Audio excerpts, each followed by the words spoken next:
Okay, I'm up. Control? Okay, thank you. I know I'm not really at liberty to discuss everything that went on earlier in the week, but I hope you're all right and all the other staff are good.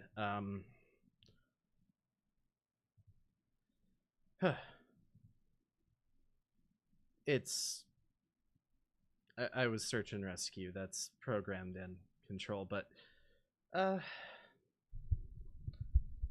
I am doing my best. Hello, chat. Uh, Kay Wolfsfeld and Kresnia. Hello, and also Magpie. Good. Yeah, it's evening again. Good evening. Welcome to the stream. This isn't going to be the usual stuff we've been doing, but I think it'll be fun. Control has determined I need a little break after. Well, the last stream itself was a little stressful on account of the internet issues, and then if you're following the social media, you saw what I was posting about. There's a bit of a issue that those internet problems were a precursor of, but everything's all right now. I can't say way too much on account of, you know, operational security, but we're going to be playing something called Project Shoreline, which looks I'm looking at the title screen right now. Here, let me switch you over. And I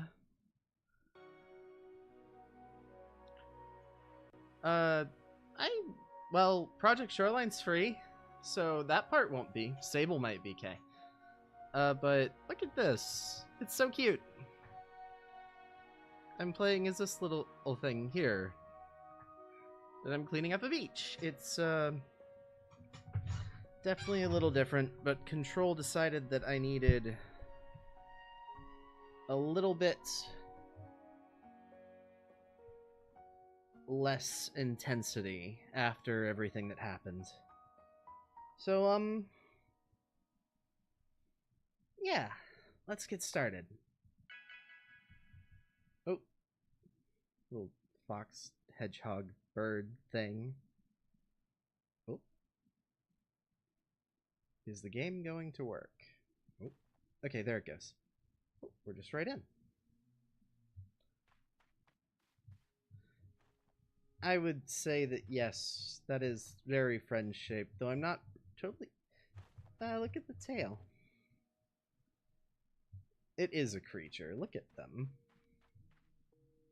Spray water to remove gunk. Okay.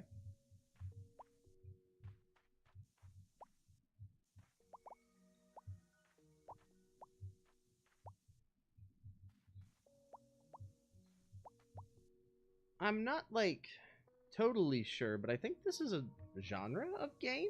Like, there are lots of games that are based around cleaning, kind of like this.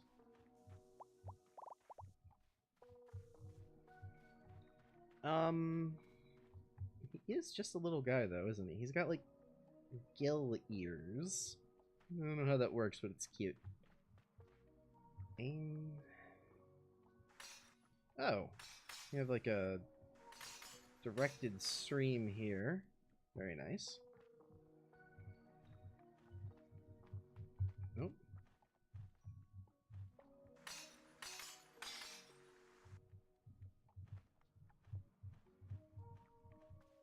Nope.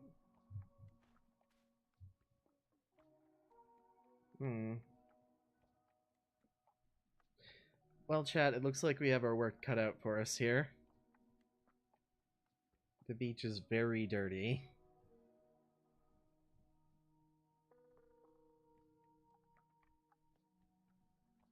Oh no, even the little guys are dirty.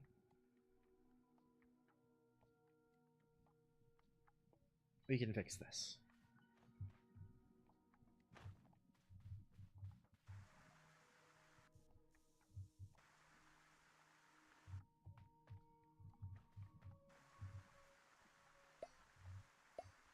Oh, that's a good noise. Okay.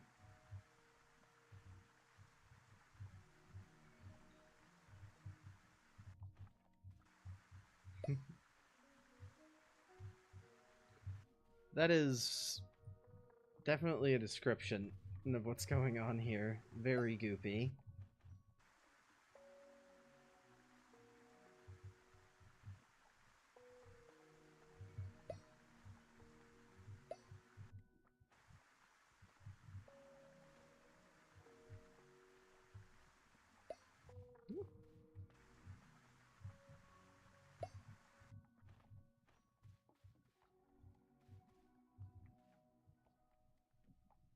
Power wash sim Moe? What's that? I don't know that last word. So one sec, chat. Can you turn the game up a little? It's a little more quiet than I expected it was gonna be. There we go. Now y'all should be able to hear it a little better. Hello. Can I clean you up? Okay, good. Good. Hello.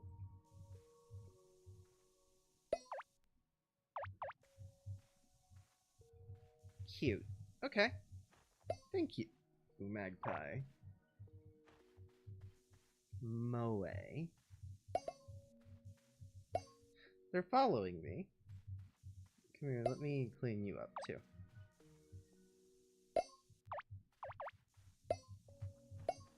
You can just... Oh! That's done something.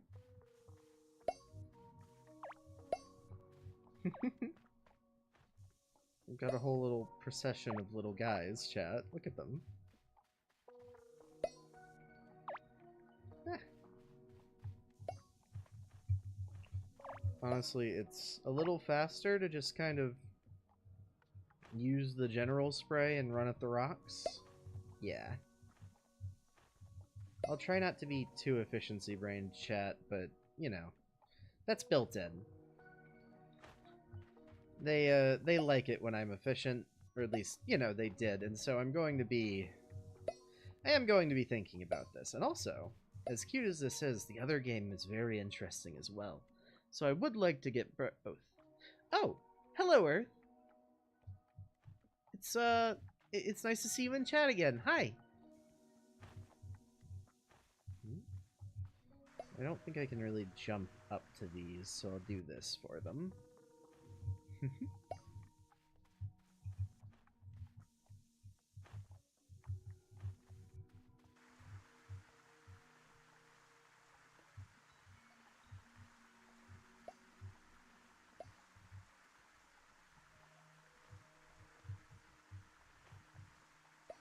Come on. Top of the cairn. There we go. Can I use the aimed one? Yeah, that seems better for this sort of thing where you don't really have to be so precise with it. You just gotta point at them.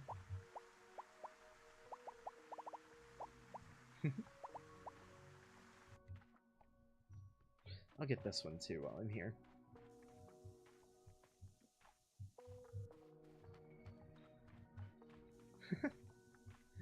You're in France, Earth? It's nice. I'm not sure where I'm at.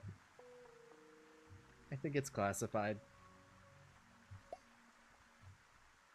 Well, there is the fact that it's classified control, and also, I don't know. No one's told me.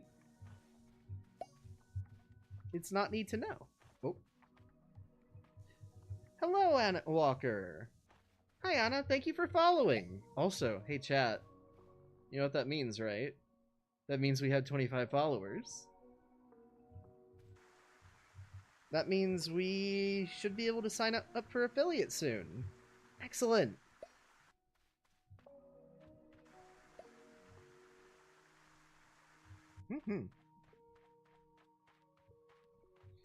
Yeah, I don't think they'd set up a P.O. box for me either unless things get very different.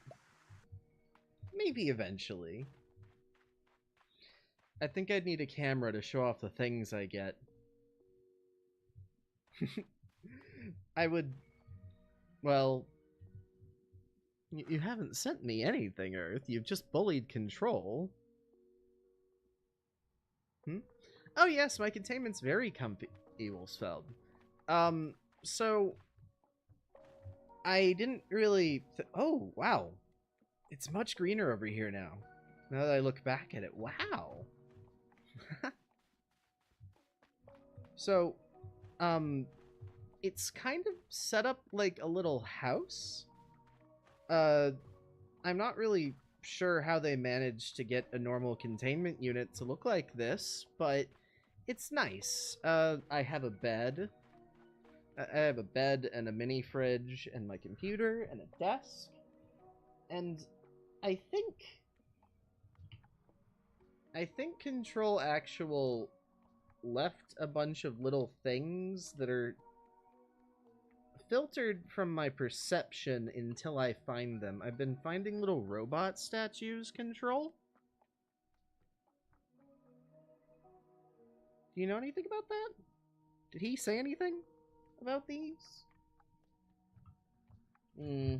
Alright. I think he has some sort of plan with them. I don't know. Someone told me that one of the statues was named Grandpa on Blue Sky. But yes, it's a very nice containment unit, and they gave me a bunch of blankets that I wasn't really sure what to do with at first.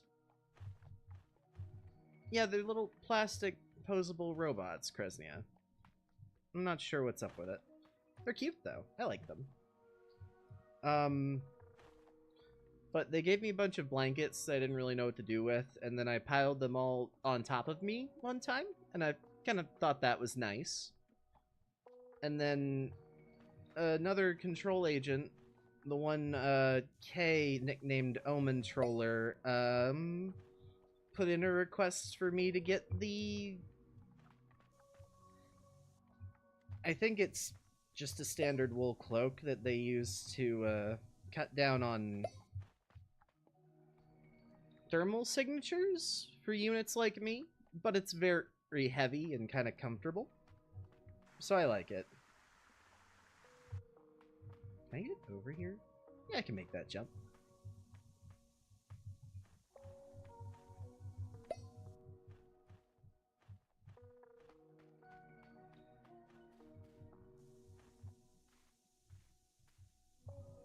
Gundam. I feel like I've heard that before.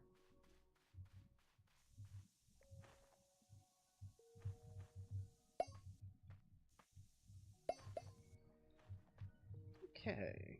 Can I do anything for this tree, or do I just have to clean everything around it? I think I just have to clean around it.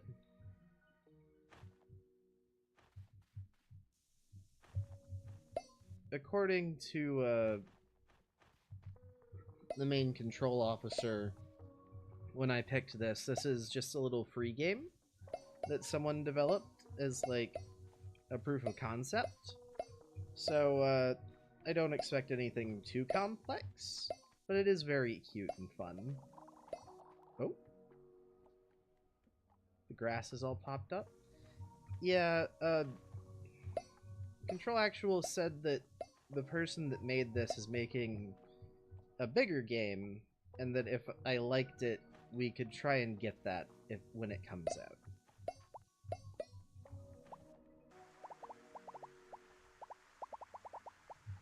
I'm liking it so far. It's definitely a different pace from what you guys have had me doing, but I don't mind that. Because Moonlighter is a bit of a different pace as well, and I liked that. Maybe we could go back to that sometime, too.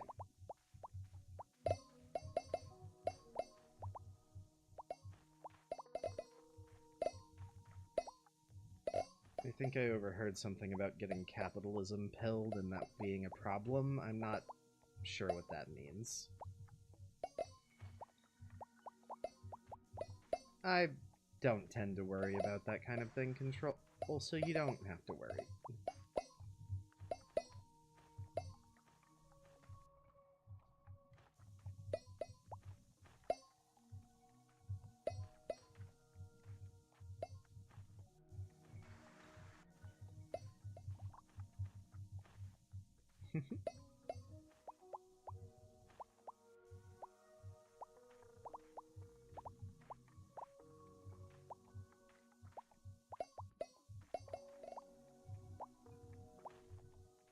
Oh, they grow back if you don't get them.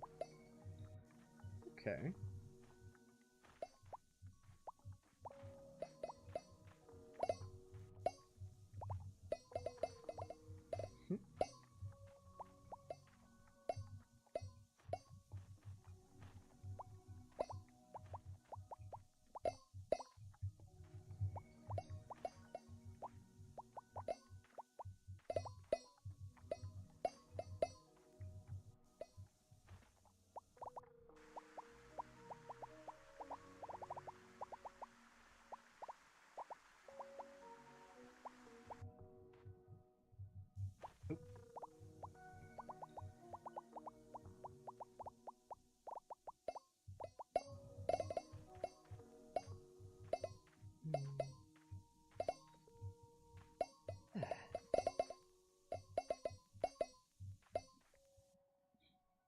Sorry, I zoned out a little there, chat. How are all of you doing?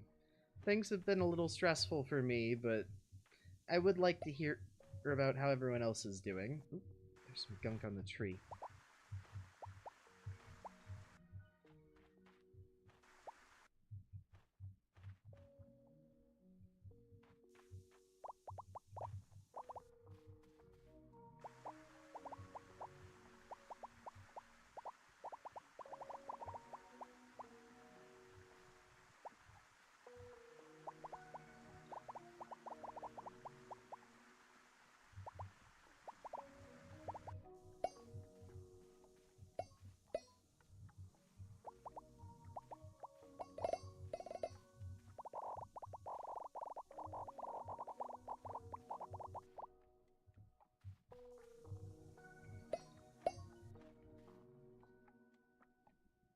There's a Mario game like this, Control?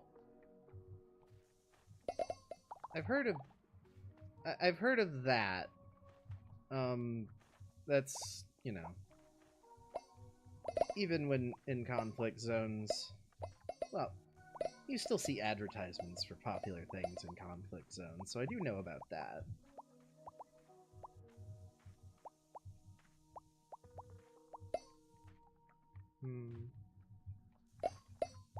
I'm going to guess this will be a bunch of pawns when I get done.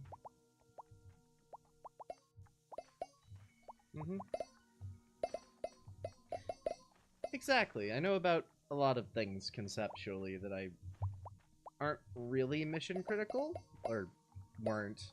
I guess knowing about Mario is mission critical now. Which is an odd feeling. Oh. I was right. Wow. Oh, wow. Is that... Huh. Okay. It is very pretty.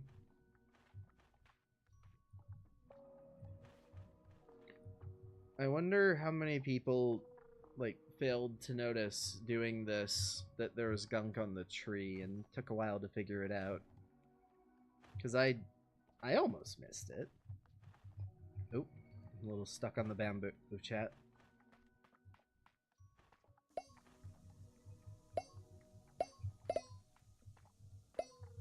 Not used to having to wiggle out of things, Control. Usually they just break.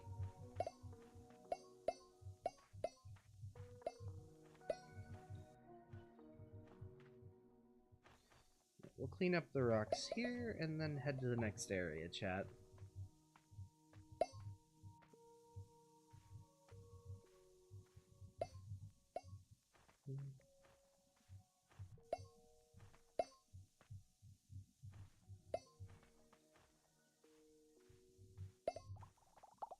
Oh! Well, I'm glad I did.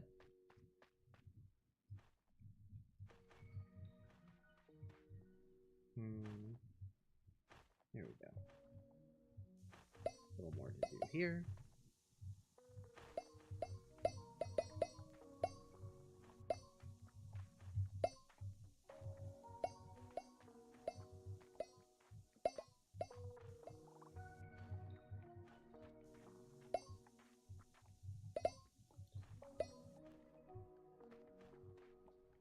Control, I have a question, if I may. Do you think they use, cybernetic units like me for cleaning at all?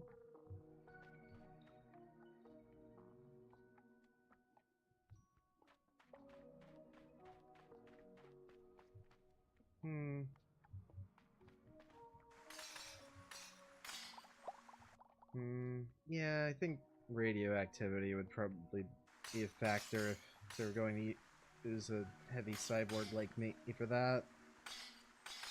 Less pleasant. I have been reading a little bit, though. Apparently there are puppies in the Chernobyl exclusion zone.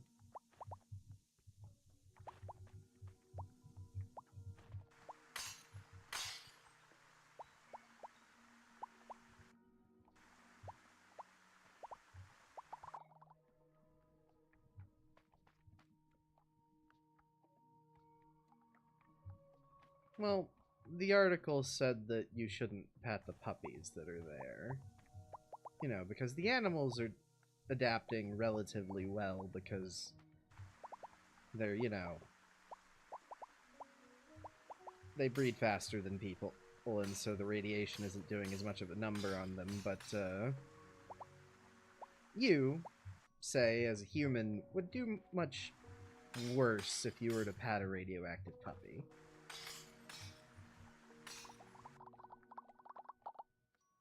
Ooh.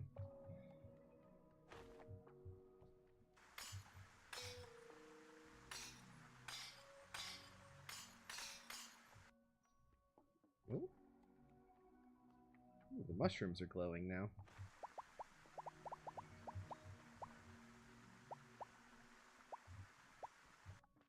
Well, I could pat the radioactive puppy. I don't know that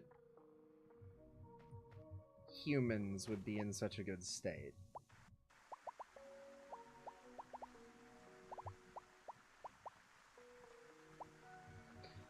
Though, it's not something I would get orders to do, I don't think, so I don't think I would get to do it much, even if that's what I was doing.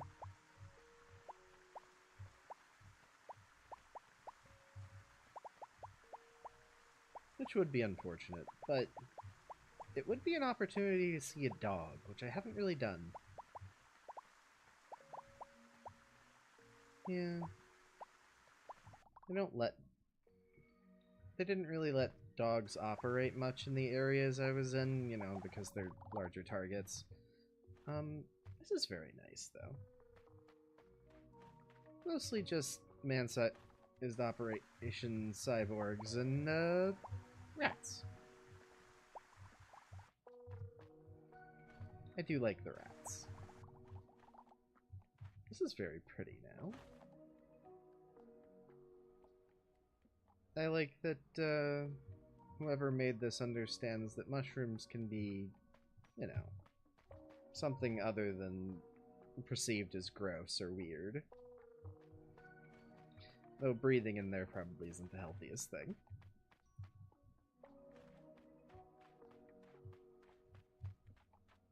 Alright. That is a good question. Why do they make the radioactive puppies friend-shaped if you're not supposed to pat them?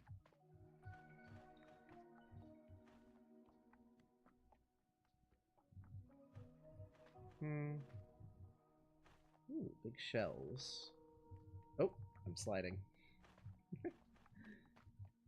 Let's head over here first. We'll get the middle last, chat. This? No, it's just grayed out. I do like that the vegetation slowly fades back in as you clean the area up.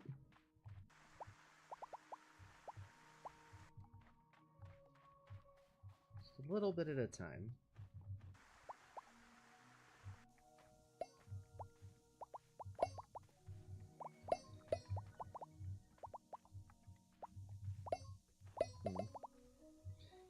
I'm sorry your allergies are attacking you, Wolfsfeld.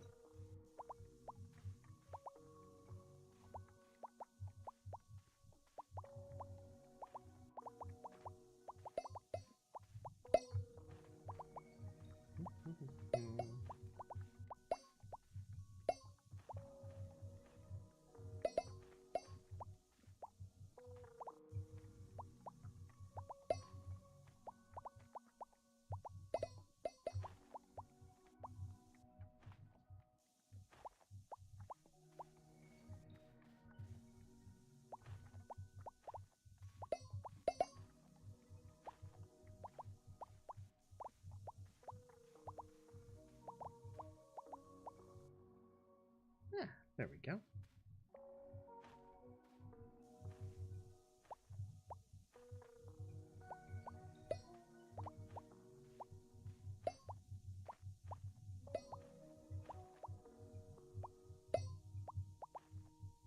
I just really like the effect of things springing up after you clean them off. It's good. It feels rewarding.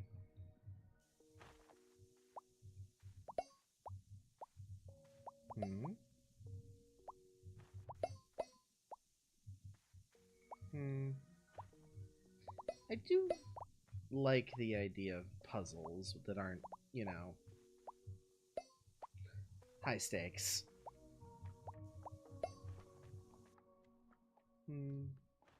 Chat, Control has just suggested a game called Terra Nil. Have any of you heard of it? Oh, there's a bit there. Or maybe I'm just seeing things. Exactly. If you don't have built-in lung filters, you definitely need a mask in there.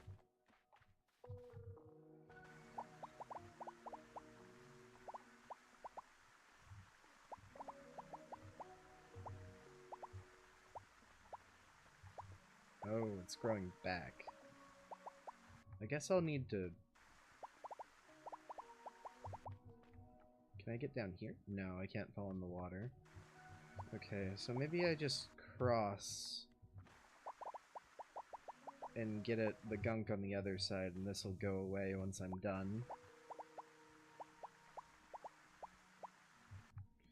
Oh, they said it was a... what, an environmental puzzle game? Terraforming, okay.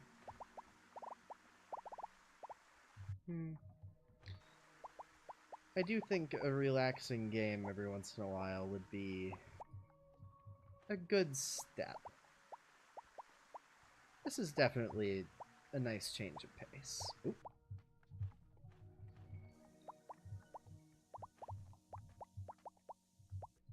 Alright, let's see about all this. Oh, there's coral here.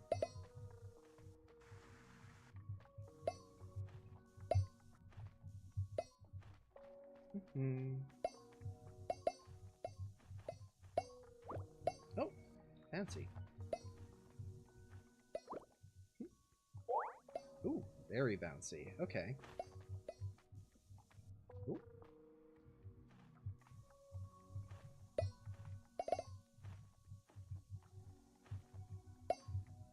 Intricate environmental strategy game about transforming a barren wasteland into a thriving, balanced ecosystem. Bring life back to a lifeless world by purifying soil, cleaning oceans, planting trees, and introducing wildlife, and leaving without a trace, per the online description. Thank you, Wolfsfell. That does sound interesting.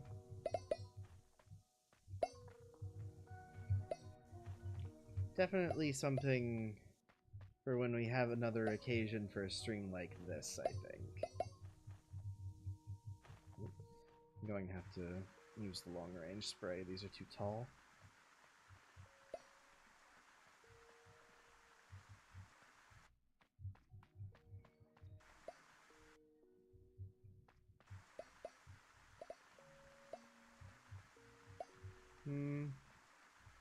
That could be interesting.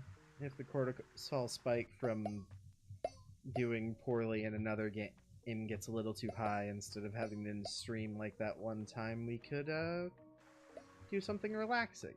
That's a good idea, Control.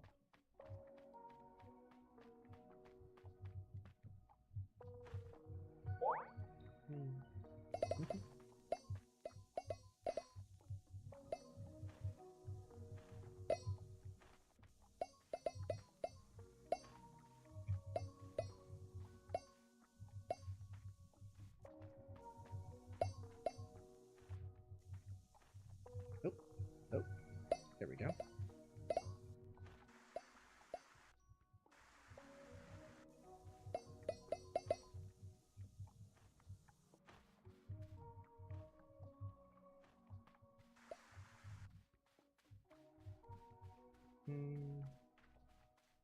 just need to go up from here.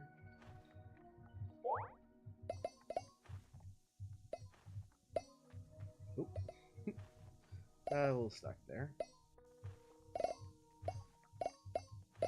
I like that little noise it makes whenever we clean something, chat. It's very...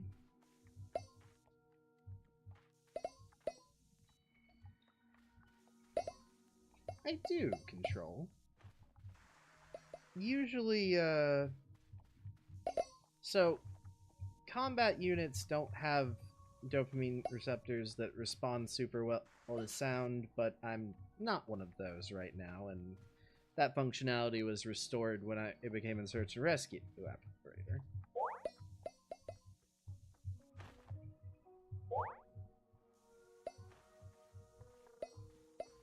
I did see that.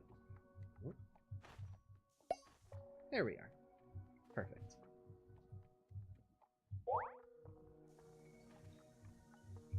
Oh, more little guys. Here you go, friends. Oh, this one's orange. Look at him. Why are you orange? You're so bright. They're all following me. Orange friend has veered off. Is he pointing out where I need to clean? Oh, I think he was.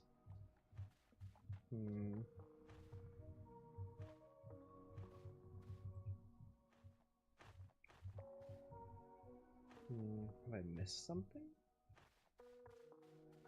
Other than the goo all over the pillars. I don't think so, but this isn't as colorful as it should be. Let's try cleaning that.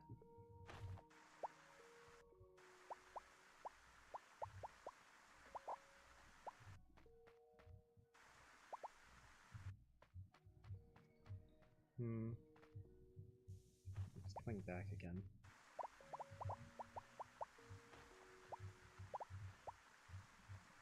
Can't really point all the way down there.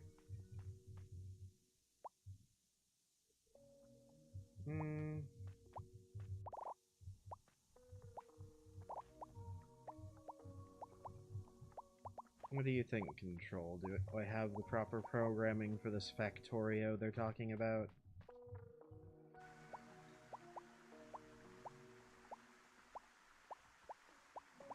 Copy. Chat, Control has advised against Factorio.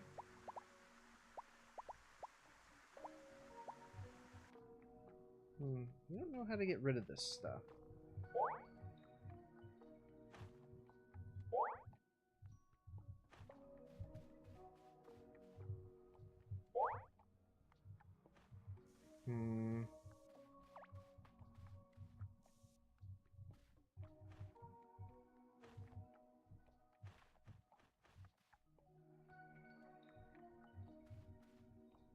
That does seem to be Control's concern, Kresnia.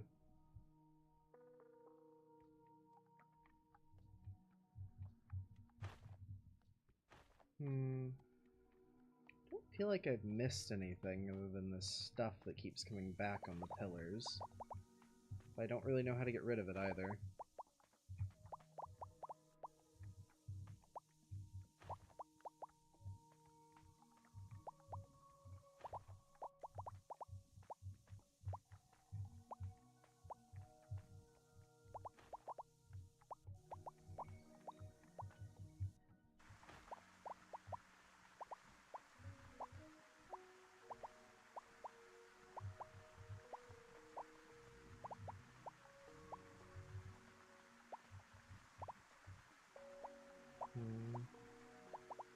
Yeah, it just keeps growing back, chat. I'm not sure what to do with that. Ooh, you may be right. It might be something I can come back and finish up later, once I get something else done. Let's try the middle area with all the shells, and then kind of have another look at this later.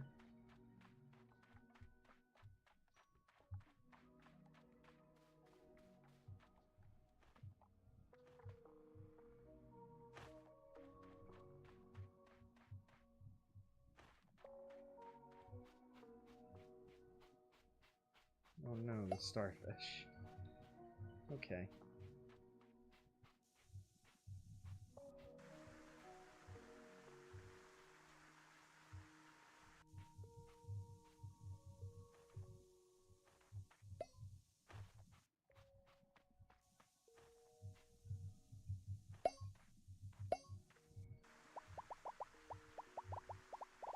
Ooh. What's that? Mm-hmm. I'm going to guess there's some sort of clam at the top of this ramp. Yeah, I haven't gotten it yet. I saw a directional objective and got a little excited, Control. To be completely honest with you.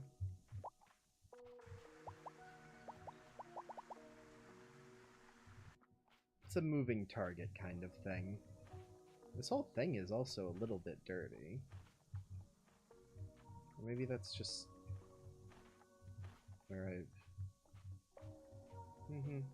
I'm going to get the goo, though.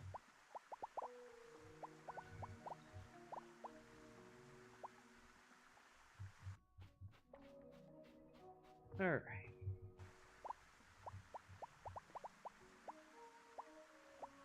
Oh, it's trying to grow back.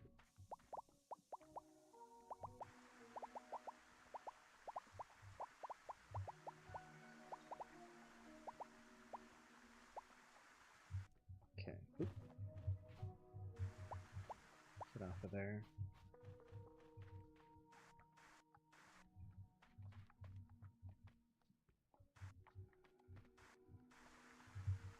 Oh, go. Oh.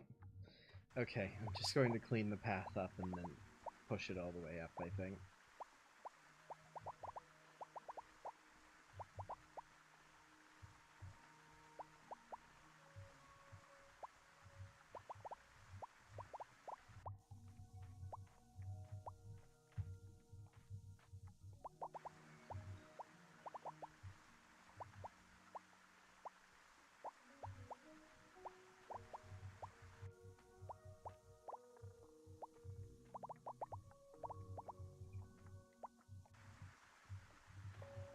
Oop. There we go.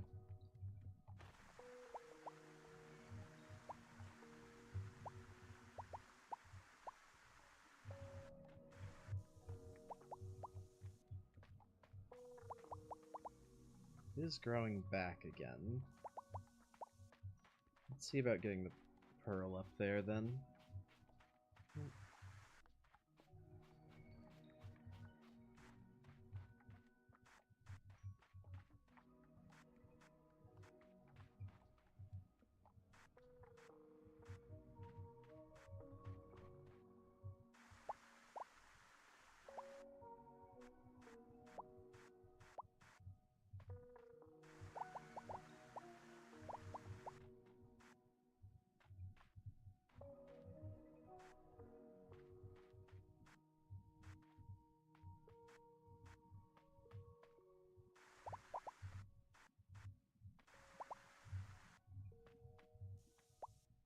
Oh.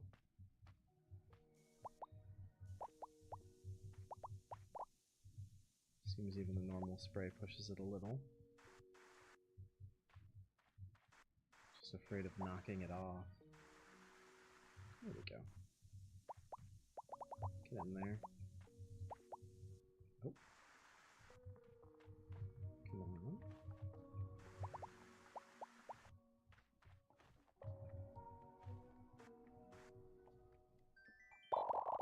Oh, there we go.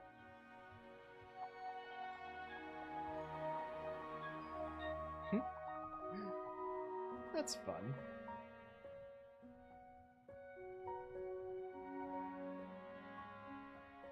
It is. Apparently that was part of what we needed to do. No, that's just what we needed to do for that one, I guess. There's still a lot to clean up, though.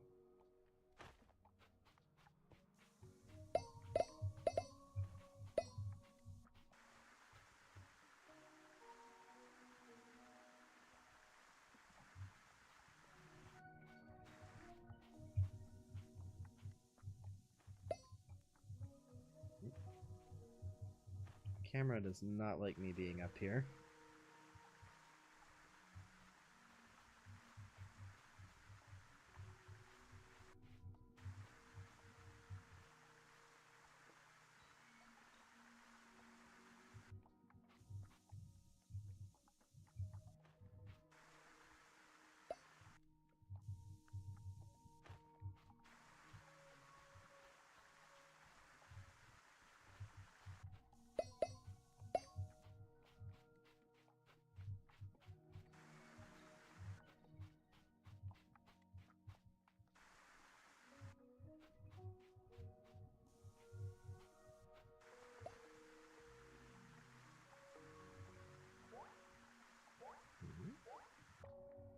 What?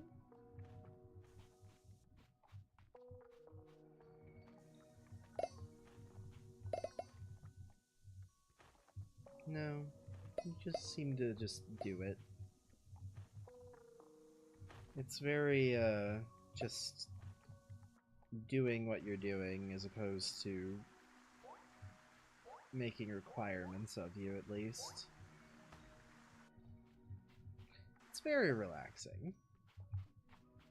Which I believe was Control Actual's, yeah, intention here.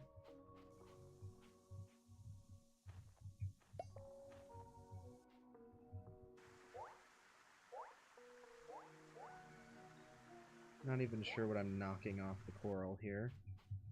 Which I'm assuming that's what this is all supposed to be, even though it's above water.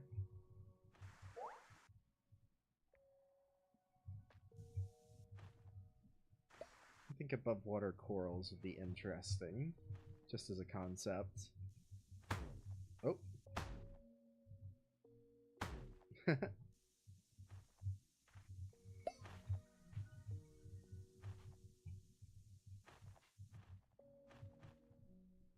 Do you think people would freak out if there were a bunch of little microscopic creatures that climbed around on land making big bone structures?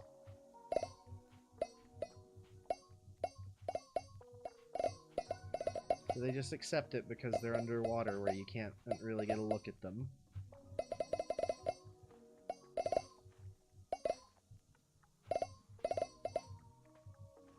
I mean, is that not what they are?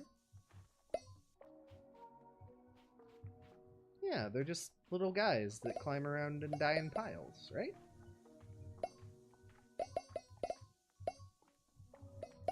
That's true.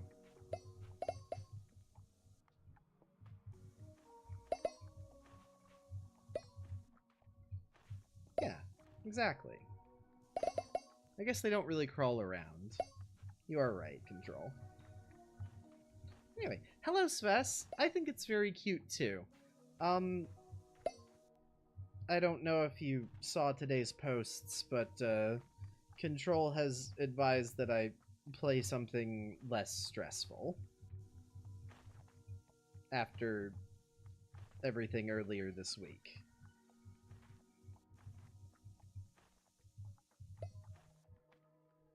All right.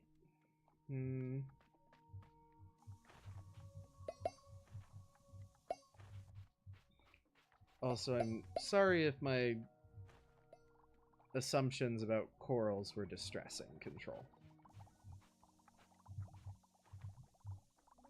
I don't really... Ocean biology is not a need-to-know subject, it's just something I'm curious about.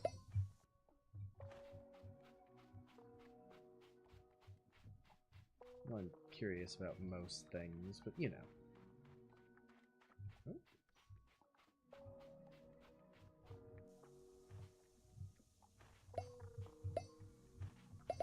I still think land-based corals would be interesting.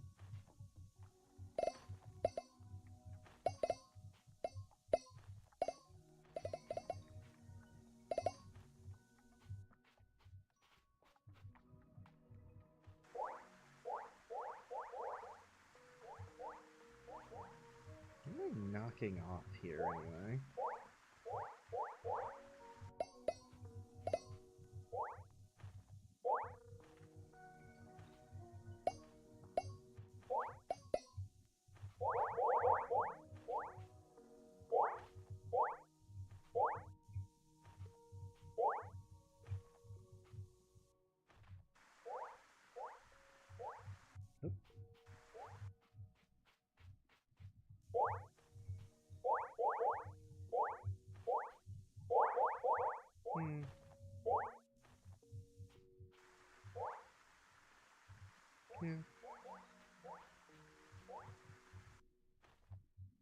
Like little coins.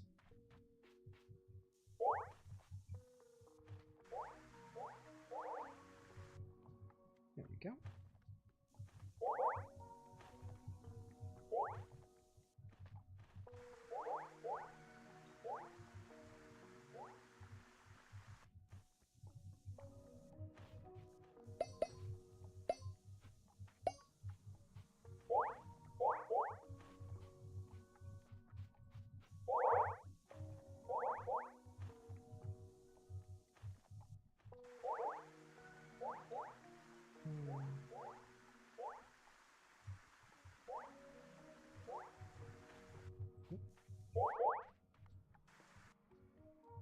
Alright. We'll see to the rest of those in a minute. I want to look around a little. Clean off these big starfish.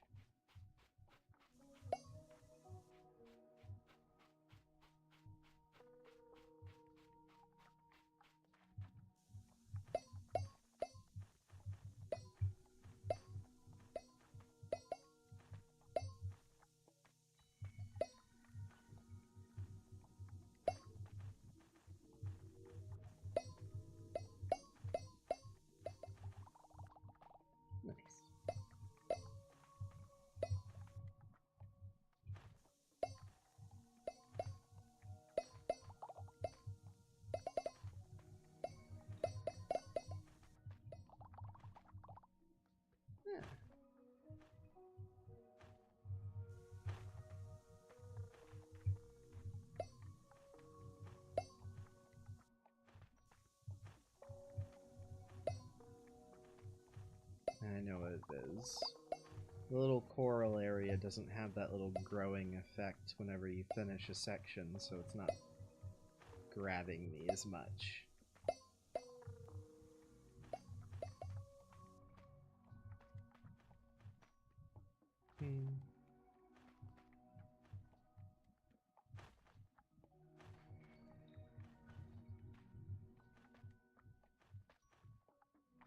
I'm not sure how to feel about that statement, Control.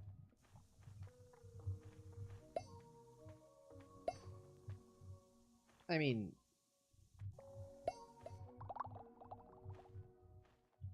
obviously, yes. My brain is based on a human's. Dopamine is something it desires inherently, but I don't think I'm that driven by it. I'm still going to finish the job. I'll just do the parts that, interest me more first, I guess. At least in this context where it's not as important. There's no time limit or anything, so...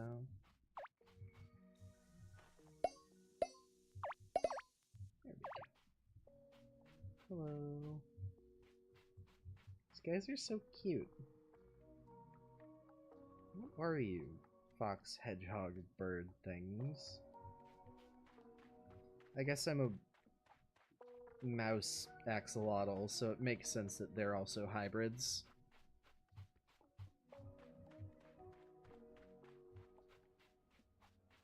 Yeah. I just say axolotl because of the horn-looking feelers and the open gill-looking ears. Do you think so, Kresnia? They're little dog urchins. That could be fun. Mm-hmm.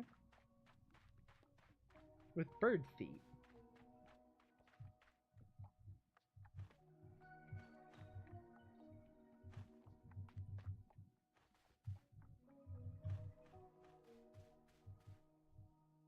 All we're really left with is this.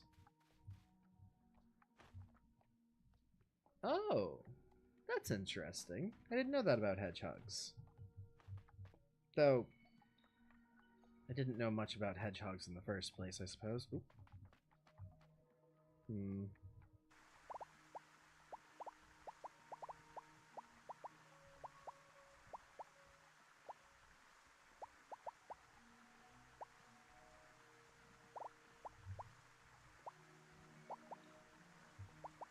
I kill this stuff?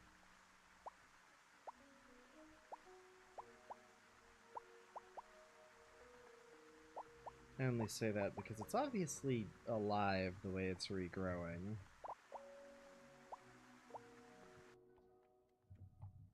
Oop. Huh.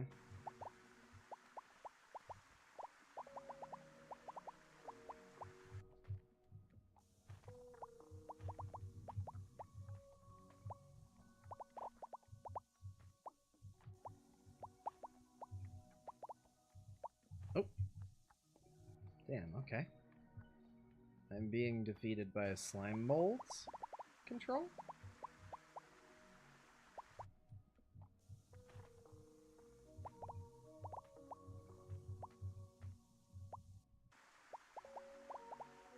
Mm-hmm. There has to be something I can do about this.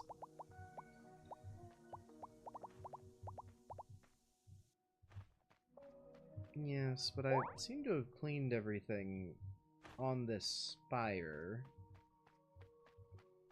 I'll give it a once-over just to be sure, but...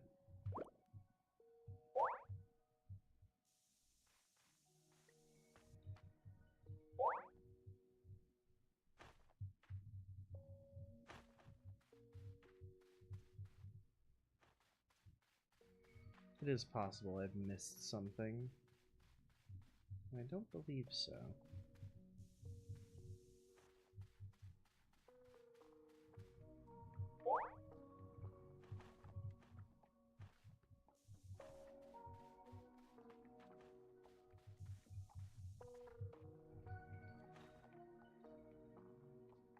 Hmm.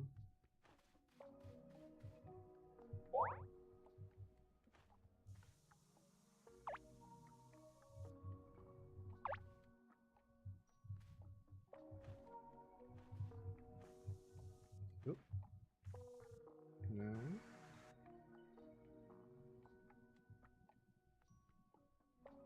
Hmm.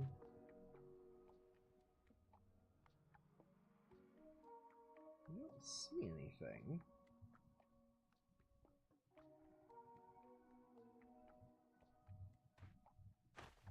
Why are you orange?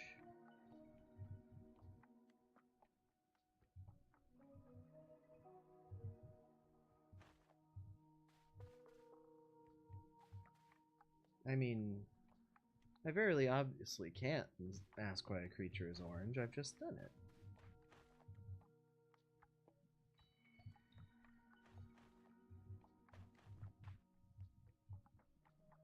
Hmm.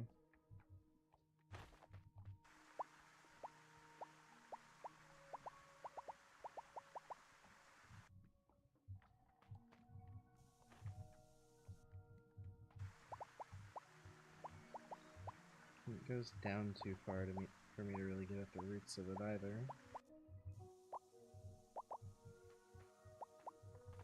Hmm.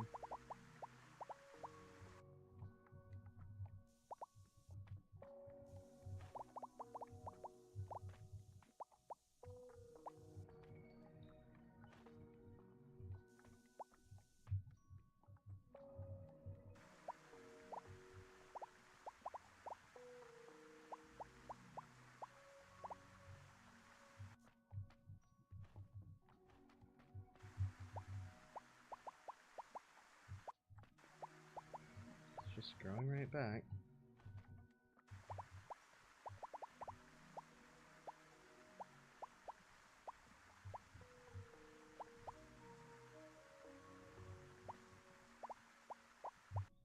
This is the only place left I have required cleaning to do, apparently. Maybe I missed something up here.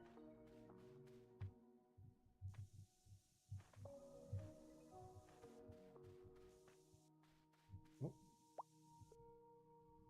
Hmm. There's a little bit, but nothing serious.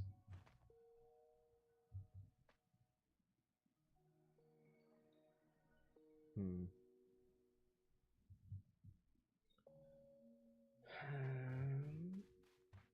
One moment, chat. Let me check something real quick.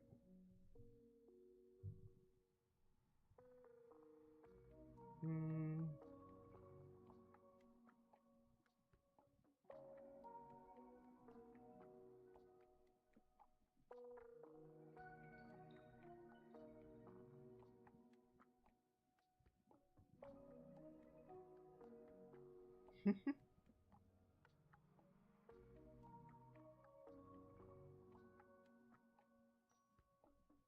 Alright, so you can't clean them in a normal way, and it says you have to clean the tower, but I don't feel like I've missed anything either.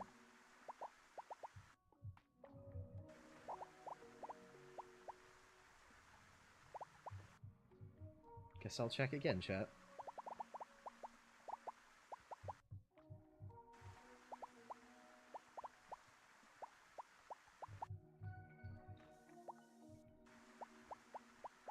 Earth, what does bra mean?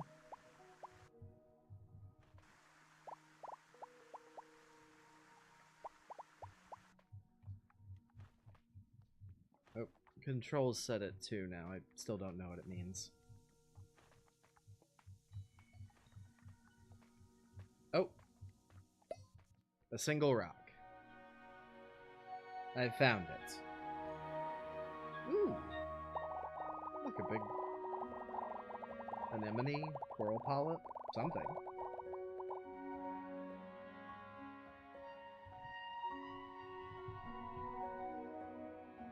Mm-hmm. Alright. Now everything is all lit up. We did it! Let's go see what's over there, and then we can finish up cleaning the beach.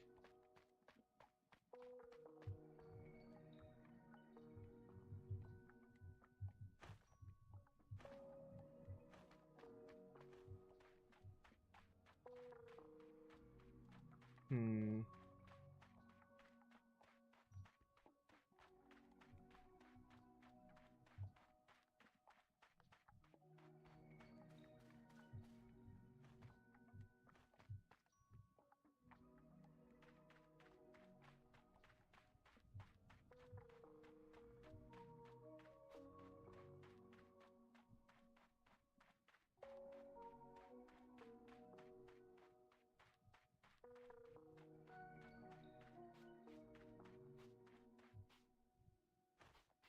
Oh, why are you still dirty? Come here. Here we go. Anyone else? No, you're all clean. Good.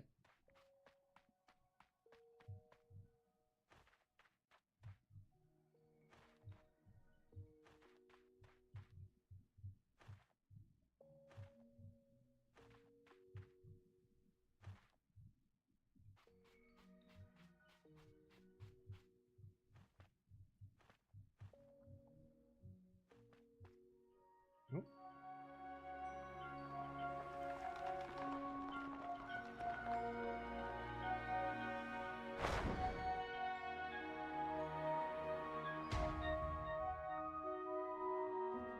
What in the world is that?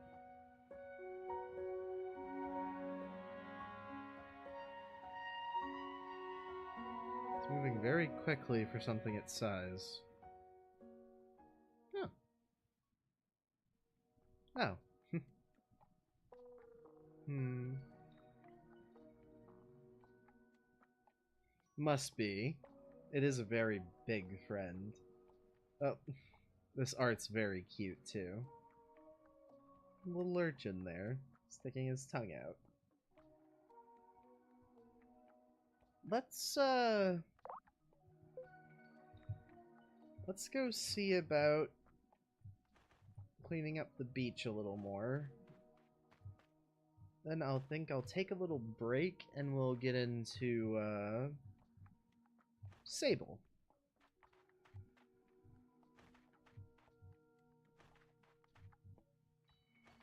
I feel like the game slowed down a little when I actually finished everything up on the last bit. I don't know, the frames feel a little different all of a sudden.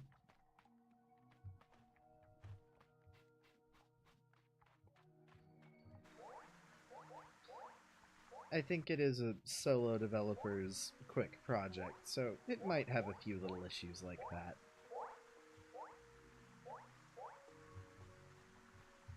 Also, the tail is just its own little physics object, so even when you're aiming, it can kind of flop up and get in your way.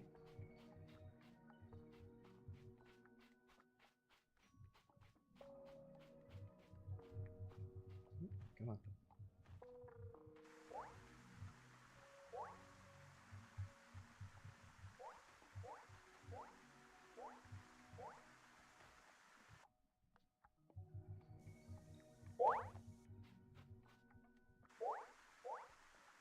There we go.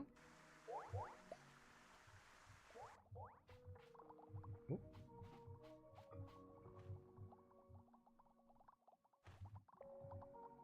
Oh. We're sliding, chat. There we go. Ah, now it's gotten greener. Oh.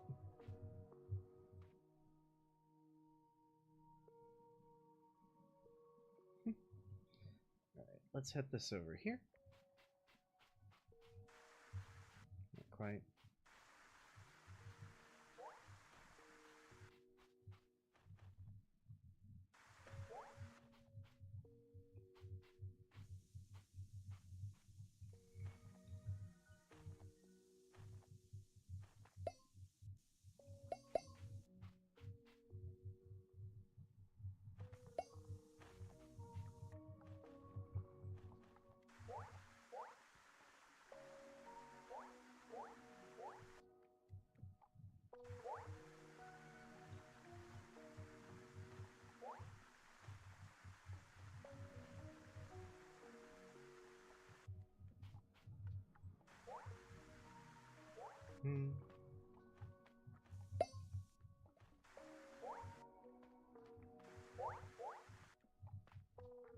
Yeah.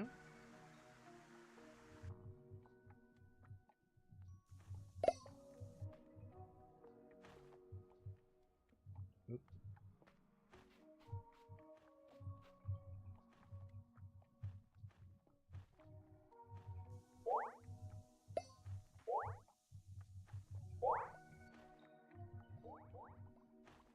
Ah. Seems getting most of one of these little areas cascades and fixes everything up. Excellent. Yeah, now it's doing all the plants. All right. So, as Control Actual expected, we finished that up relatively quickly, about an hour. In that case, I think I'll walk it back to the end there. See what the game gives us percentage-wise after cleaning all that up. And then I will take my stimulants and switch the games over.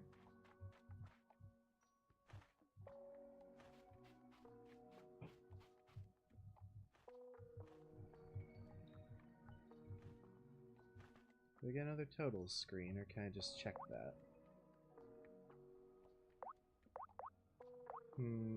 Doesn't say. That's fine. This is a good view anyway. I feel like we did a good job, chat.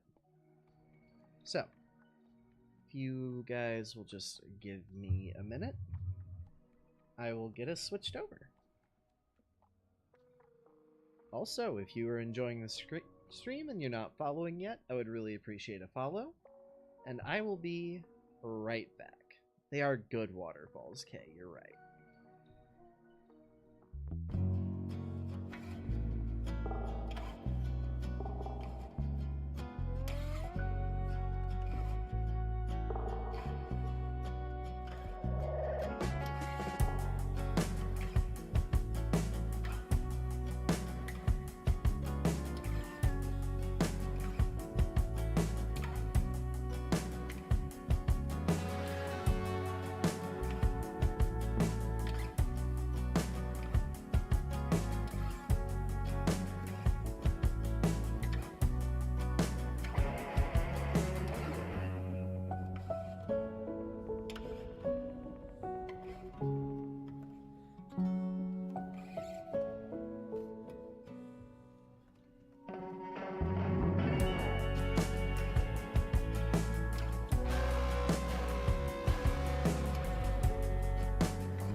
Alright, chat, I'm back. I was going to just boot up Sable and switch it over, but I think I'm going to try to do something with the stream because I noticed it has a bit of a music track that only plays right when it opens up and doesn't repeat.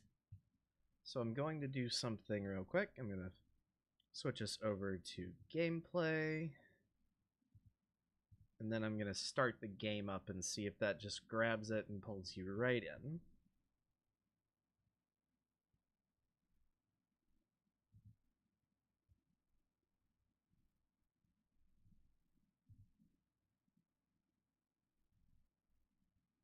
Yeah, there it goes.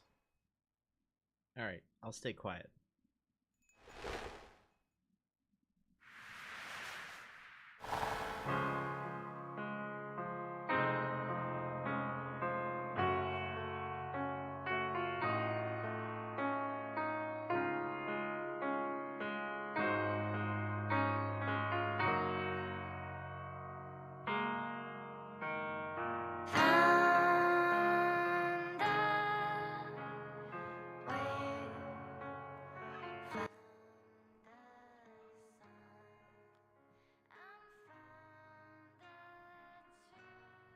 Hmm.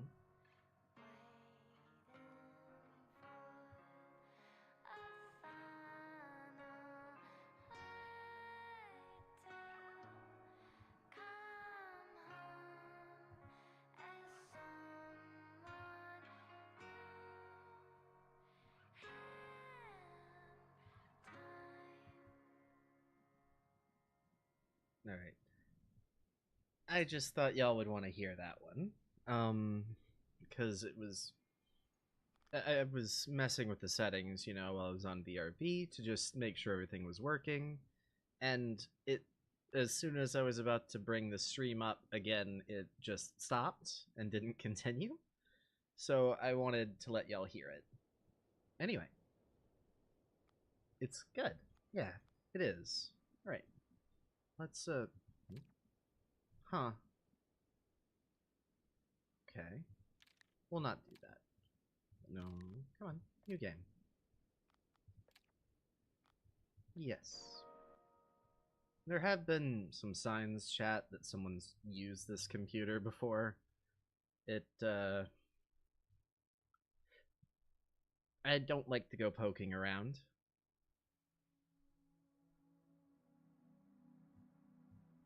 So let me turn the game up a little. It's very quiet.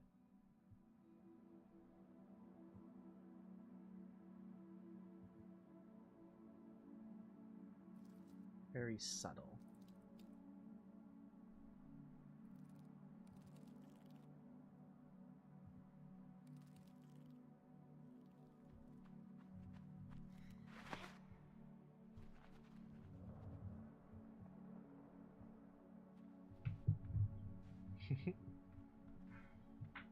I did get a little look at this before, and I like that everyone has masks.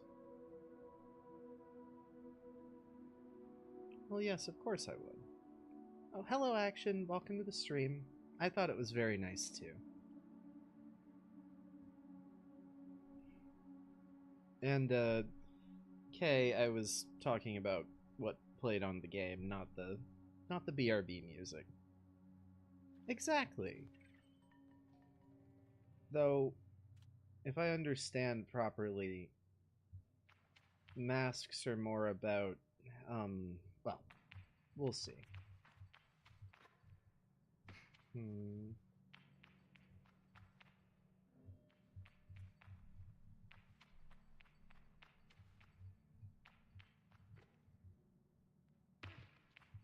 down here.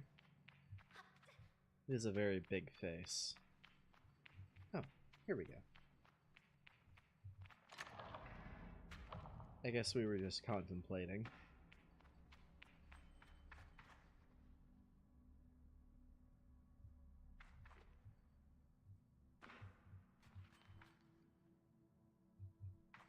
Alright, looks like we have just free climbing with stamina. That looks like surfaces we're meant to climb are free, which is nice.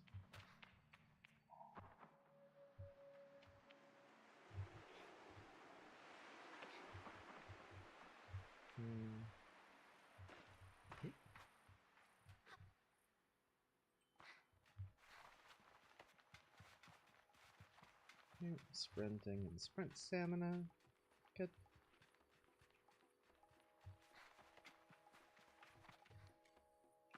Ibex camp. Oop. Come on.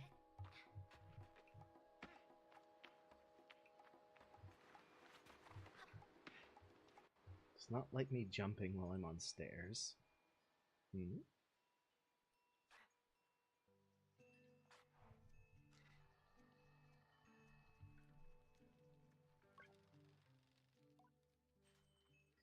I can feel Jati smiling behind her mask, just as I know she can feel the teeth-baring little grimace behind mine.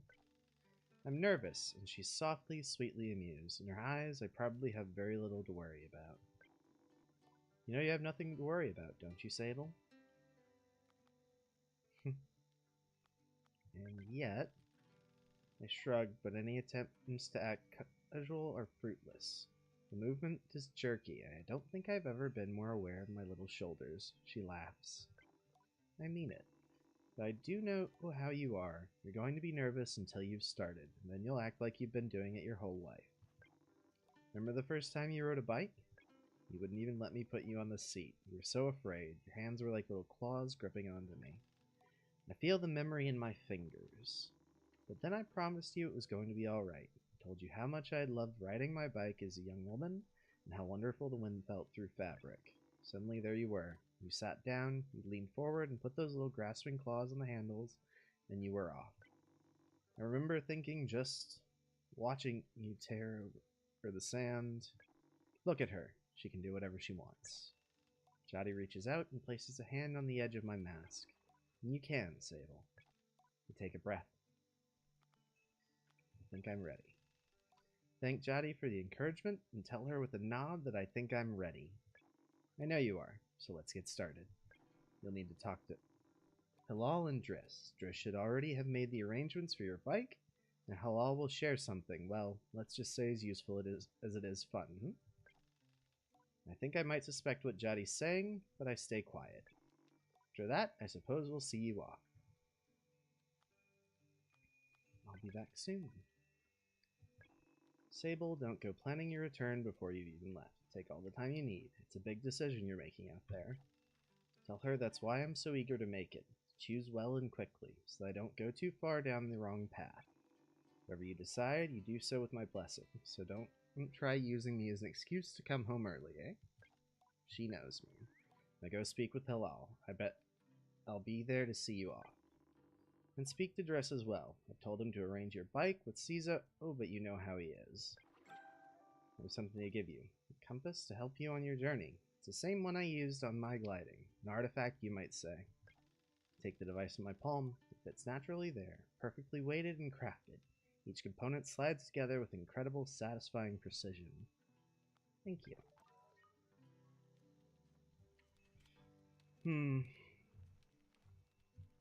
Ah. That's nice. I don't know if I'm cut out for all this reading, chat, but I'll do my best. What are you? Oh, it's a post box.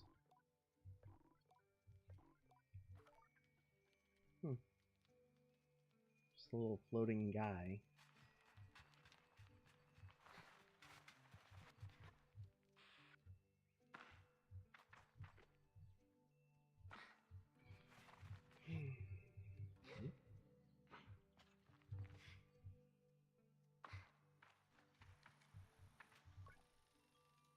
Though I've told myself not to be too eager, it's all I can do not to race up to Driss.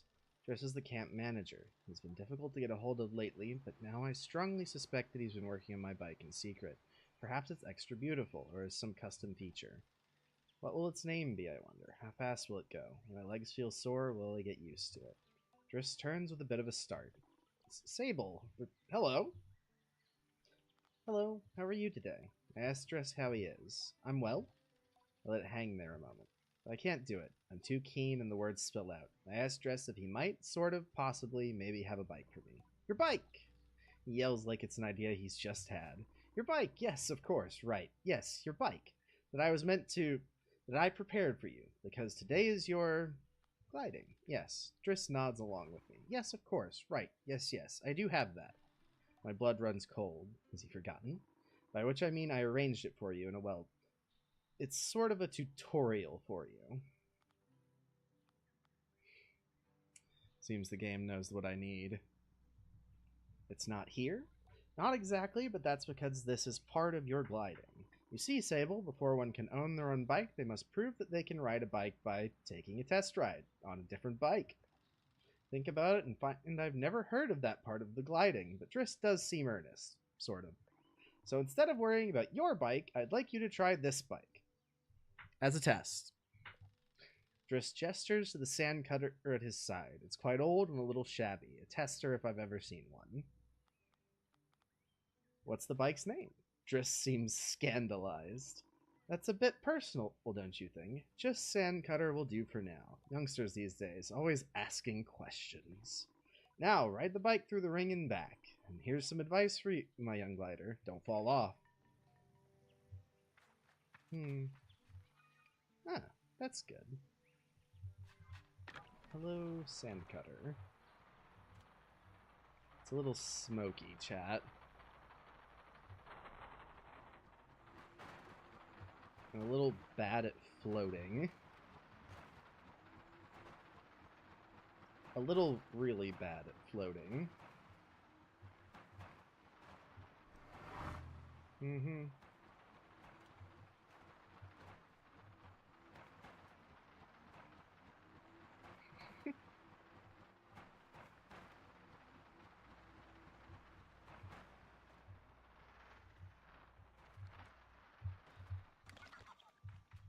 Hello, Driss. Return to Driss, who somehow manages to seem caught off guard despite knowing I was coming. Sable, congratulations. How was your first pre-glide ride? Any strange rattles? And explains hissing, small fires. What do you mean, fires? Surely you'd notice if you were on fire, even a little bit. Was that a possibility? Well, obviously it didn't happen, so I think we're fine. Driss, is this bike dangerous? Well, he doesn't finish. Have you already been by Hilal? Am I not getting a bike? Well, you're getting the use of the sand cutter. That's something, eh? You can borrow it to run your little errands. My little errands. And Hilal's got something to show you too. Help you out with more of that mobility you're after. My confidence in this exercise only lightly tarnished, I thank Driss very much for his help and his bike, and I depart for Hilal.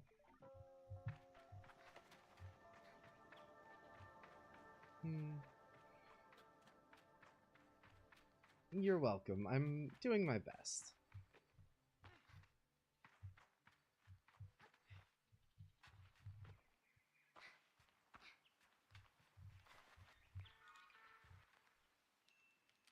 Where is Hilal supposed to be again? Ah, here he is. I approach Hilal. They give an enthusiastic wave. I've always appreciated Hilal's verve and vigor, and on a day like this, I'm ready to match it, with a touch of nerves for balance. Sable, take this. Hilal hands me a small round stone. It nestles into my palm. I feel a warmth not borrowed from Hilal's hands, but emanating from within. I run my thumb over it and find it softly electric, like static on cloth. I didn't bring anything for you. Hilal gives a tinkling laugh. Oh, Sable, you can make up for it when you return someday. What I've just given you is a gliding stone. What do you feel? I tell Hilal that I feel fuzziness? And you're doing it right. What you feel in that stone is openness. Look at the stone. It seems quite closed. Gliding stones are vessels for the perpetual. They suck up its power like little sponges and hold it there for you to channel. Right now it's empty or dormant and waiting for you to fill it up. I ask how I can do this.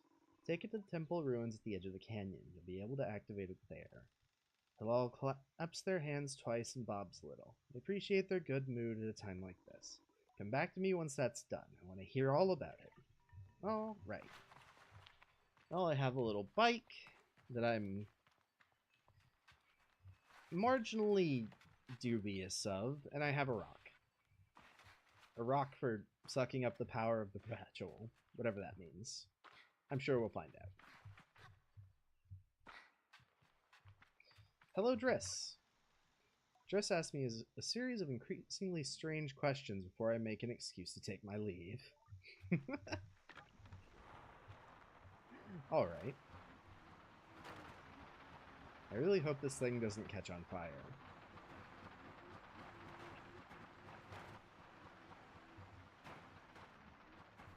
Oh.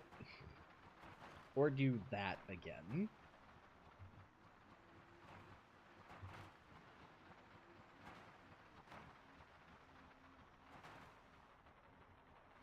I think that's our temple, chat.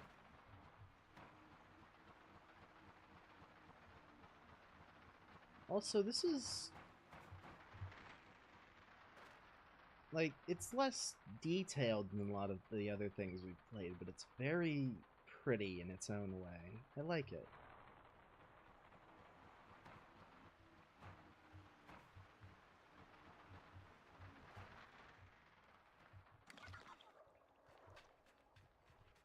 Exactly. It's got a very good style.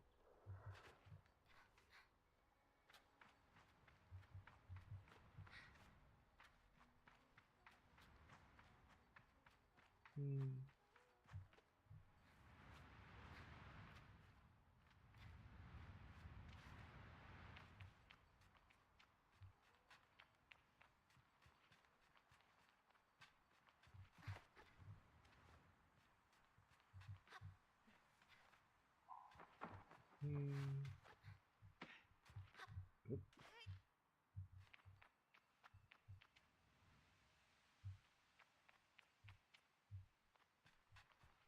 That bird part of the statue? No, it's moving. It's just a bird on the statue in a similar color.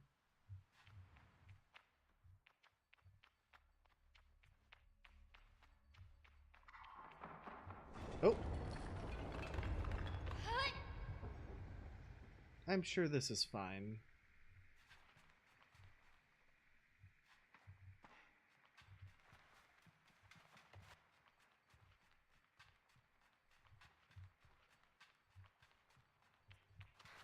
Oh yeah, see? This is where we need to go. It's completely fine, chat.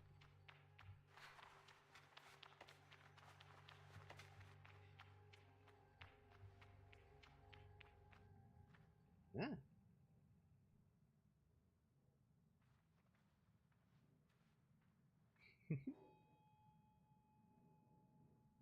Even the way the character moves against the background is a little simple but very charming. I like it a lot.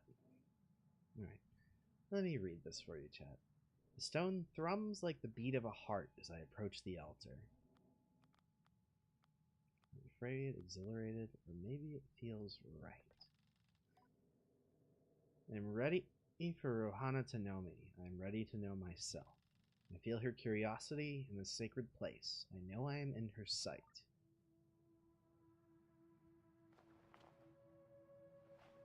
Oh.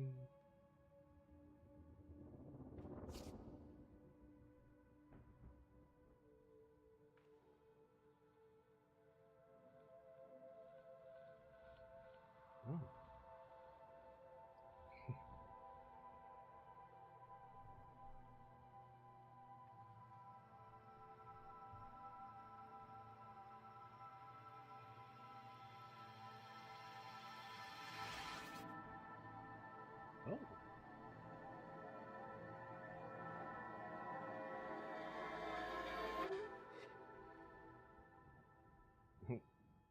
Sable, I don't think you're supposed to fall over.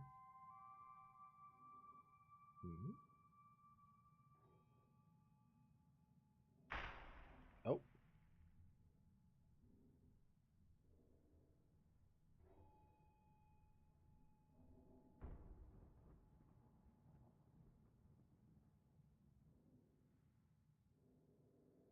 It is very interesting to look at, isn't it, Control?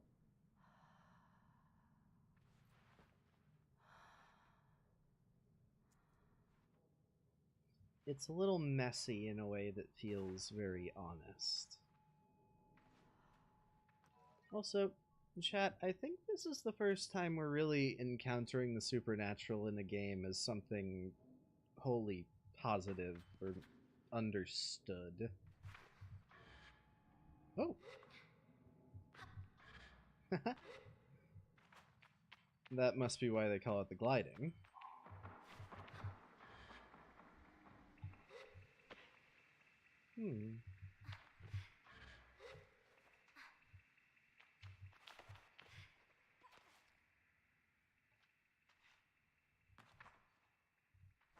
Let's see. That's a chest.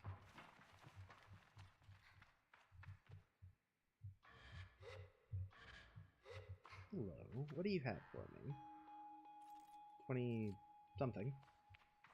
Probably some kind of money, if I had to guess.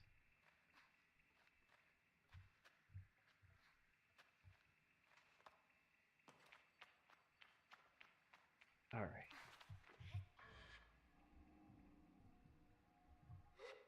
We're right back.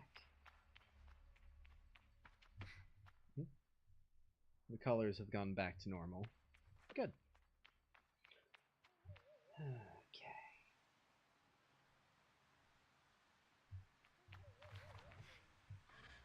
I do want to go look over there as well, but I think we might end up doing that no matter what. So let's head back for now. It also seems like this, we don't have any limits on how long we can do this, which I like.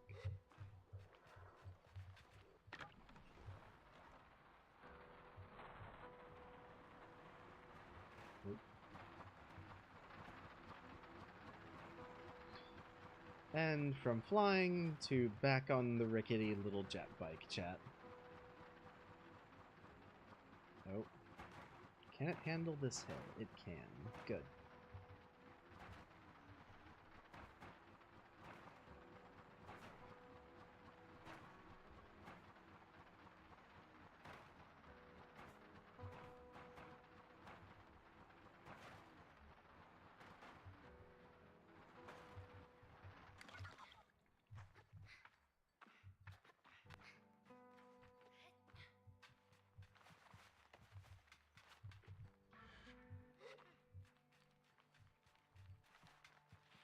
Alright, hello? Hello! When I return to Halal, it's clear they know what I've just experienced. They're excited on my behalf in a way that makes me miss them before I've even left. Isn't it incredible? How does it feel? Safe, like a warm hug. I tell Hilal that I feel almost embraced by the Perpetual, warm and safe in my own little bubble. They swoon. Oh, that's such a nice way of describing it. Hilal's mood doesn't darken, but the sigh they let out holds a bit of sorrow. You're very lucky, you know. I miss it so much, that feeling, like floating on the breeze. But I suppose it's best that it fades with age, or else I might have never come back from my gliding. I'd just be out there heaving myself into chasms. I'll heave myself into chasms for you.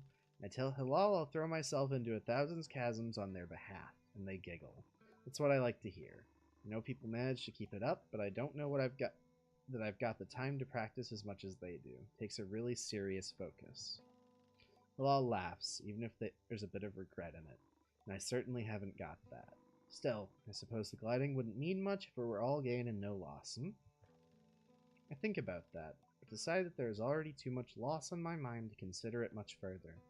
I am saying goodbye to my clan, my family, my home, my childhood. To lose the Perpetual is a sacrifice for another time. You're going to love it out there, Sable, even when you don't.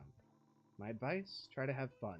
There's a lot to be said about ritual and independence and all that out there, but the world's an easier place if you put joy first. I thank Halal for their advice and for their help, and tell them I'll miss them. It'll be over before you know it. A warning and a reassurance, all in one. I say goodbye to Halal. Before I go, Halal gestures toward the tower. It seems Cizo wishes to see me before I leave the clan.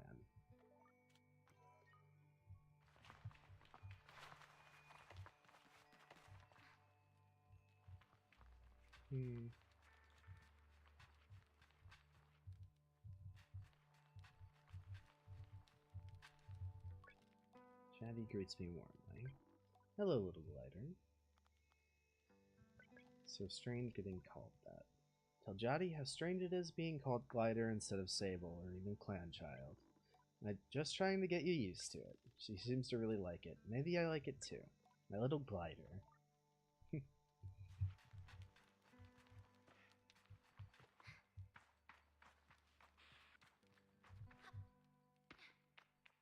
That definitely isn't the right way up, but it's fine.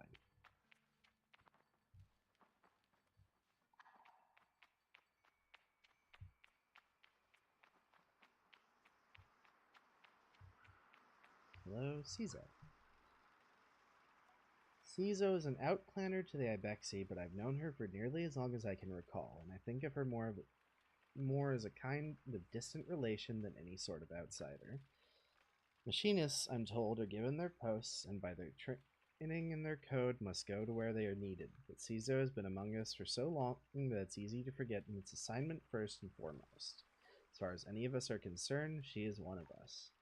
I think there is a perception among the other clans that the Ibexi are quite insular, or that our designation of Ibexi versus outclanners suggests some nervous upbringing of those who are unlike us. But in practice, such things are more the result of our nomadic nature. We seek to know who will travel with us and who we must leave behind, but all are welcome to join.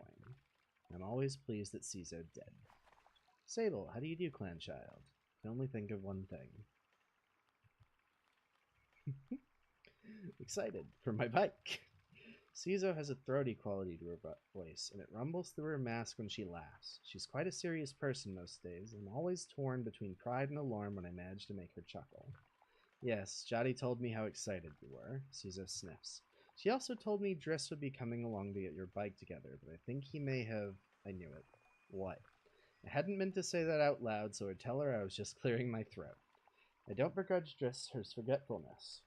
Were I tasked with so many odds and ends, I might be just as scattered. Besides, this will be good for you. I want you to scavenge the hoverbike parts yourself. It sounds like an adventure. I tell Cizo I like the sound of that, a little adventure before my big one. It's more meaningful than you know. To bond with one's white bike before it has taken form is more privilege than labor. Here, take this. Cizo hands me something. This is a navigator. Use it to mark waypoints on your compass. It should be useful when finding the old parts. I asked Cizo where I might start looking.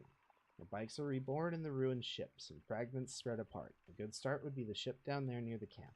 You'll find another up on that great rock near the other side of the canyon. Another behind the old dam on the hill. Use your navigator to mark that down if you need. You'll need to gather a control panel, a power supply, and a calibrator.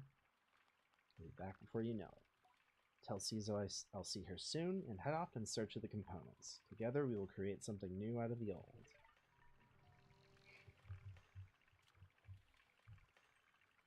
Oh. Oh, this is interesting. I really, really like the game doesn't want to, like, leave this perspective.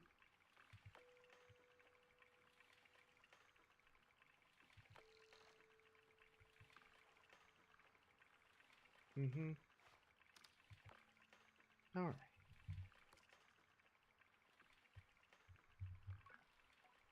Cizo's waiting for parts. I still need to find an atomic calibrator, atomic power supply, and a control panel. Alright.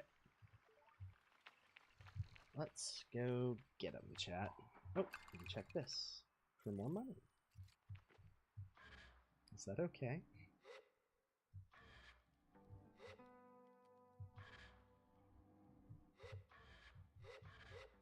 Alright.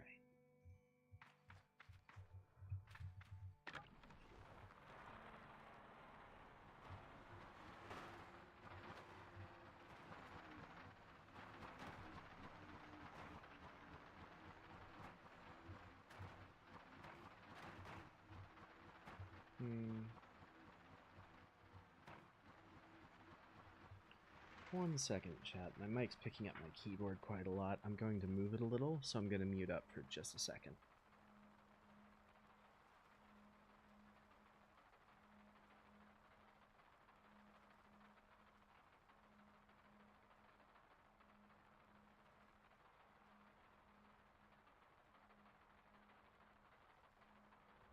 Alright, that should be a little better. It's also closer to my mask, so you should be able to hear me just a little better too. Let's see what we've got.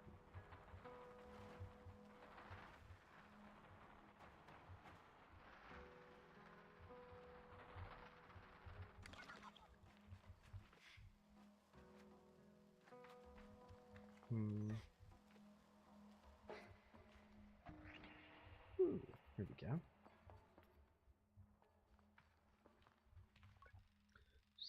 There's nothing of use to be found in the ship, but I notice a blinking light flashing on the dashboard of the cockpit. Push the button. The voice crackles from the machinery in front of me. It sounds like a recording. It's barely audible. Stop messing about with those buttons, you absolute idiot. Sorry, Ramen. Concentrate. I don't think I have to remind you how much work it was to get this far. We're almost there. Alright, let's see if what that old machinist told us holds up. If not, there'll be hell to pay. I hear the sound of mechanical adjustments being made. 3 clicks. Buttons being pressed, perhaps? Okay, when I push this orange thing, pull that lever. Hard. Yes, Ramen. Sound of a click and a loud grunt before a snapping sound. Oh, and Renoa's mask. Not that hard. You'd torn it out. Suddenly, the speakers are filled with static and a low rumble that gradually increases in pitch, and then the sounds of someone cheering. It worked. We're flying. More cheering. Is that the sound of someone dancing? Okay, let's focus. This thing is moving fast, so we need to slow it down a bit. How do we do that, Ramen? We check the machinist's notes. Long pause. The rumbling static sound that started playing when the ship took off is still increasing in pitch. Ramen? That lever, Toma, the one you just ripped out. We're going too fast. We're going to crash. We need to try to... The recording cuts off there.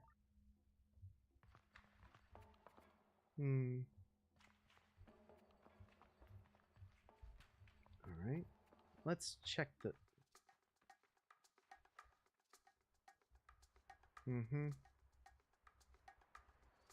Oh. Hello. Saima, are you looking for a calibrator? I'm immediately on guard. Saima has always been a mischief maker and taken tremendous pleasure in tormenting me. In theory, I am older, more experienced, and should be more than able to withstand it. In practice, you won't find it here. I've hidden it. You will never find it. Never, never. She never fails to get to me. My options are a little limited here, chat, but I don't think I can call the child horrible. Let's ask nicely and see what happens. I decide to be gentle and ask her, may I please have it?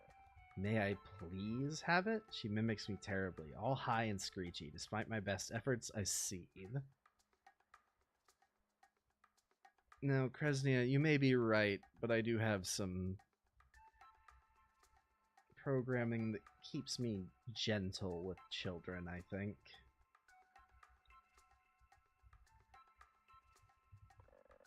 Oh well, too bad. Maybe you'll find it on your own, but I don't think so.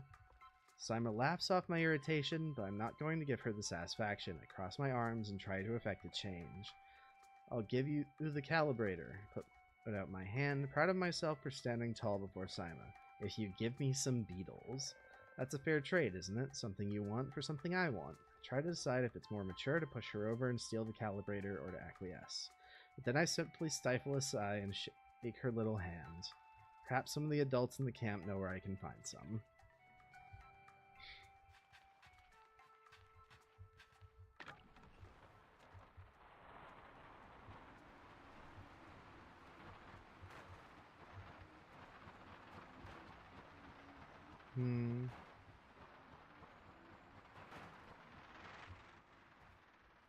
Chat, should we go after the beetles first or look for the other parts, do you think?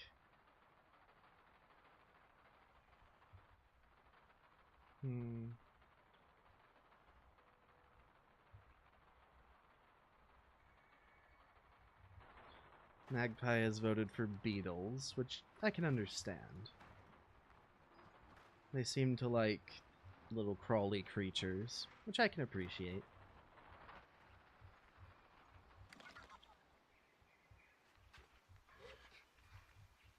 We have 2 votes for beetles, so I suppose we'll go for that. I guess we'll find out together, Kresnia.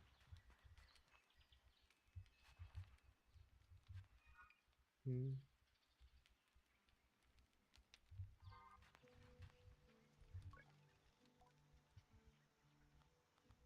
know where I can find some beetles. There's a nest of beetles just east of here. You can't walk up to one and catch it, though. There's some seeds growing on the rocks around the nest. Drop a seed on the floor and the beetle will start eating it. Then you can sneak up and grab it. Jaddy greets me warmly. Hello, little glider. Oh, I can't just leave a conversation. Oh, I accidentally chose the same thing again, chat. Let's see about beetles. We will exhaust the rest of those conversation options later, though. I do like to keep on task, as you know. So, east of here, east.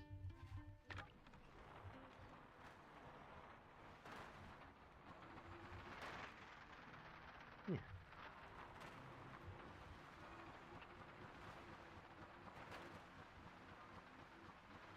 Beetle nest. Oop. This is a very goofy hover bike.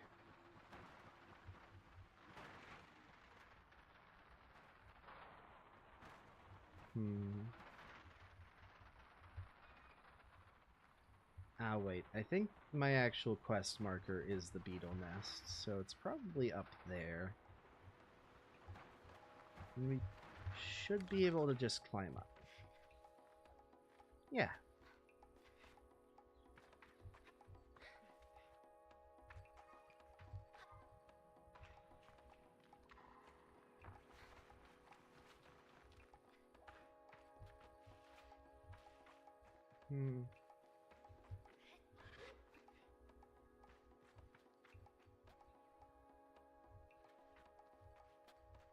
It's more like a wooden ship as well.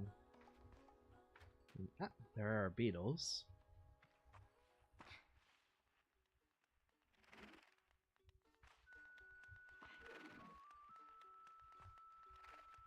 They're very large.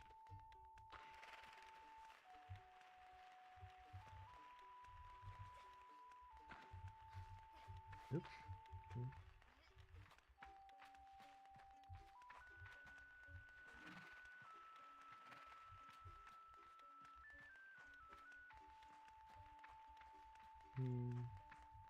Guess I'll just put it here and wait. He really wants that seed. Come here, buddy. Yellow elephant beetle. They are quite big.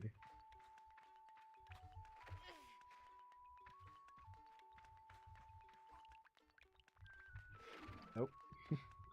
Bad angle. You actually want me to use line of sight here, it seems.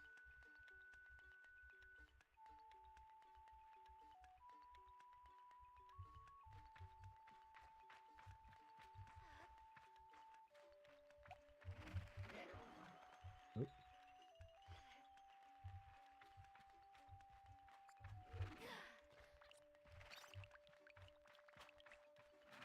Oh. There we are.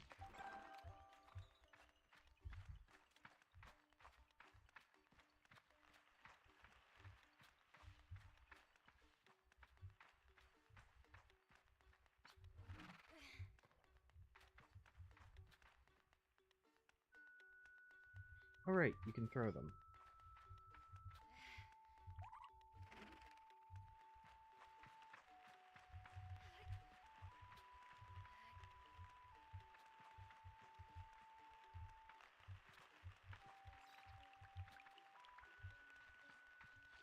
There we go.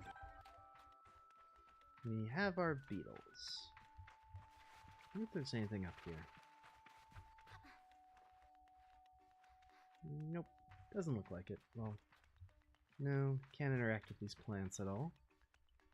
Alright. So I do have to wonder what a child needs such large beetles for, chat.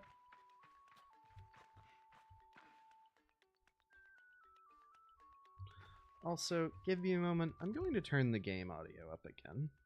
I'll just do it in the game itself as well.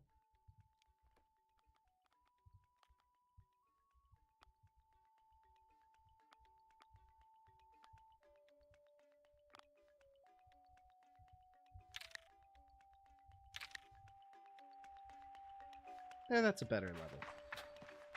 I want to make sure you guys can hear everything, because even the music is quite nice.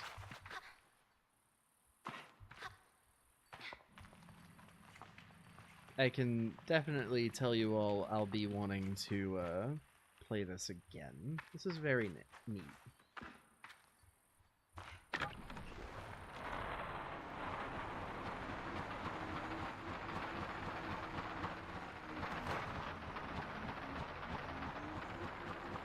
Also, now you can tell how absolutely rickety this jet bike is. It's horrible.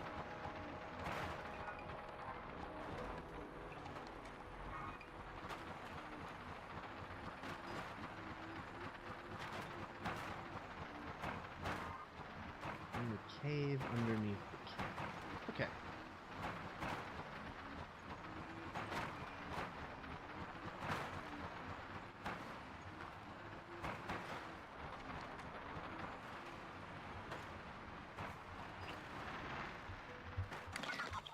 There we go.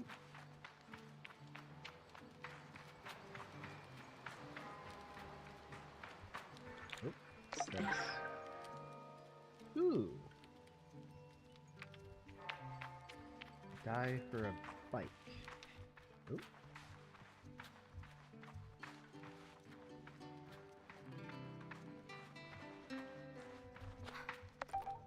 Oh. Well, I found the calibrator. I didn't even have to trade beetles for it. I guess they're my beetles now.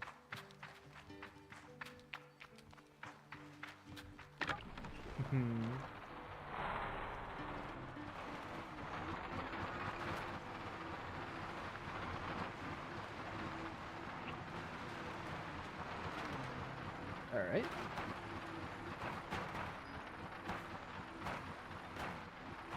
Is it wise to just take the free desert beetles control?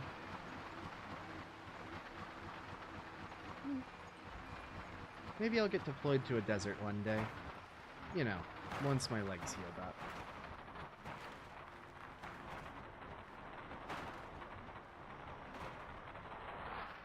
There we go.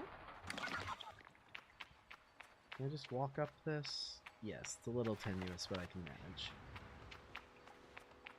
Alright. Well, I'm sure deserts suck for humans, but I don't feel temperature changes.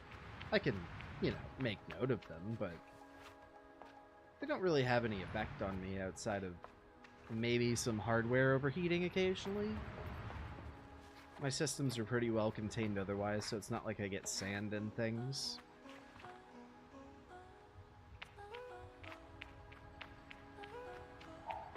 I can assure you I'm exceptionally well put together.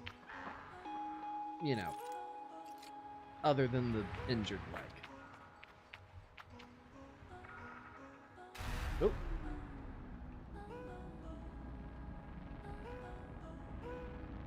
Is that okay?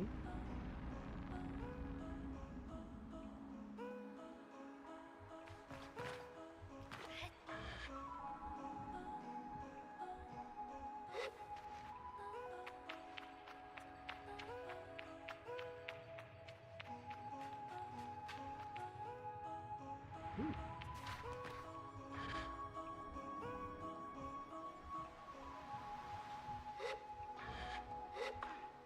Here we go.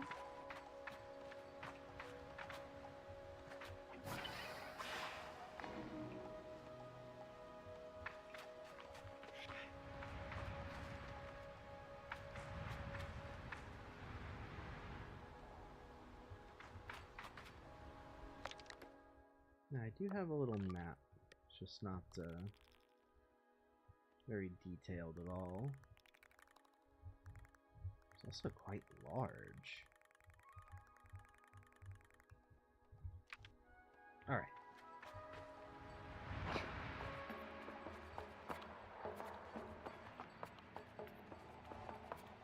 Yeah, here we go. Atomic control panel.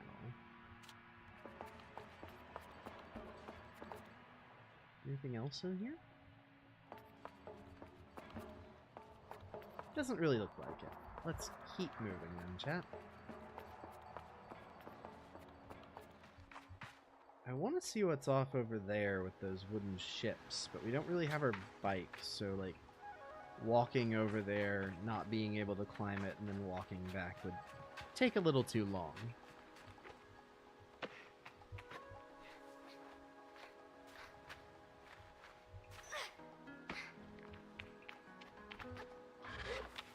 Yeah.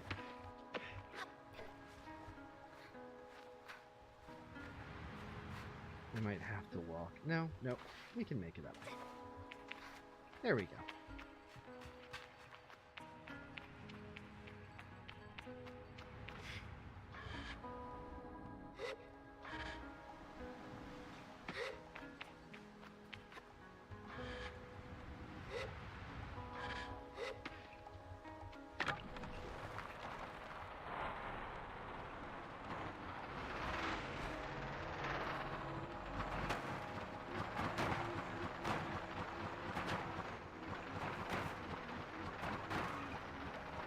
It's just the ship up on the cliff over there.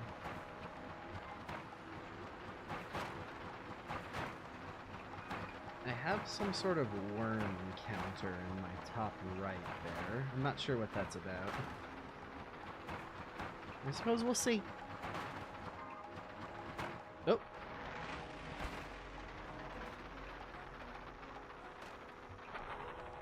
Gone absolutely airborne off of a small rock. I'm sure that's fine.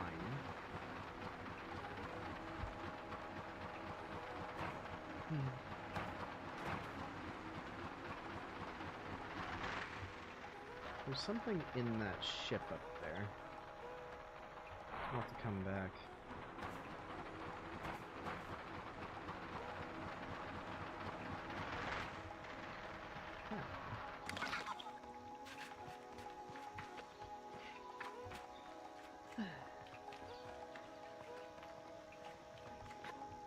I definitely wouldn't be opposed to worm friends, Magpie.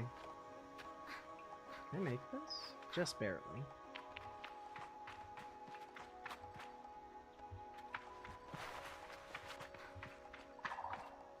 Oh, bird. Hello.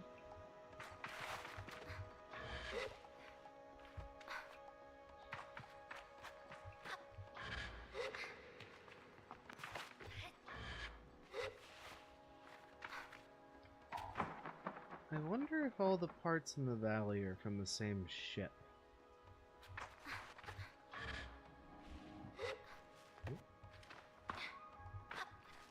Well, this isn't really a valley at all, is it? There's a dam. It's some sort of basin.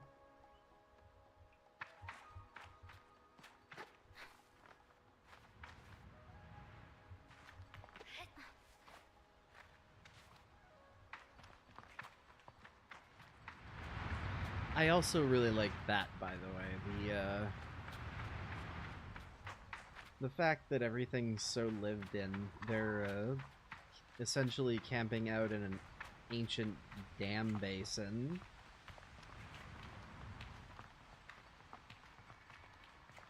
Surrounded by temples and fallen ships from another age. Some of which appear to be partially active. I'm sure that's fine. What's this? An atomic power supply.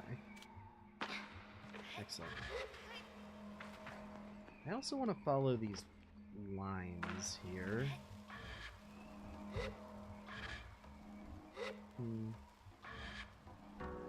Seems like they don't go anywhere, but there is a big chest here. So let's have a look. Cuts. Cache of 100 cuts, made from metal harvested from crashed ships, They have holes punched through the middle where a rope can be slid through for easy and convenient transportation. So that's more of the money, which we now have some info on. Excellent. I suppose using metal from spaceships as money is a pretty good way to have both a degree of scarcity and enough abundance that you don't run out. You know, spaceships are very much made of metal. But it's metal that's probably very hard to create with the current level of technology.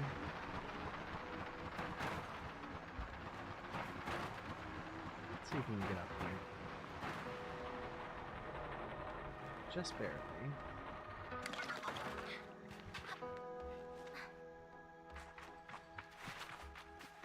I want whatever's in that ship, chat.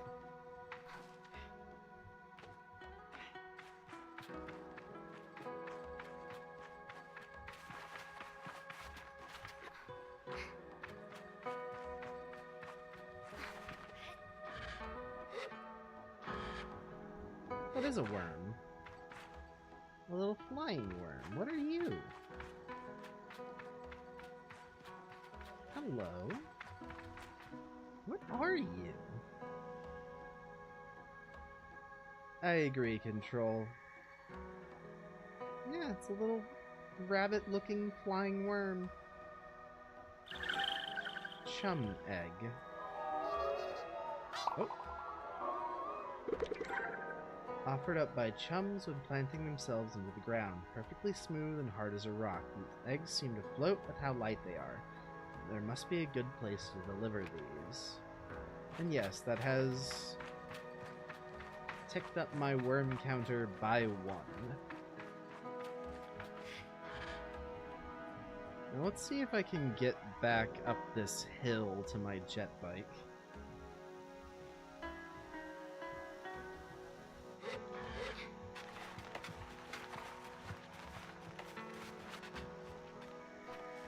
Oh, this may be a problem, chat.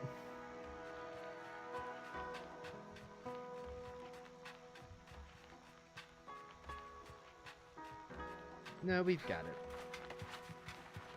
Slightly less steep side of the hill there. All is well.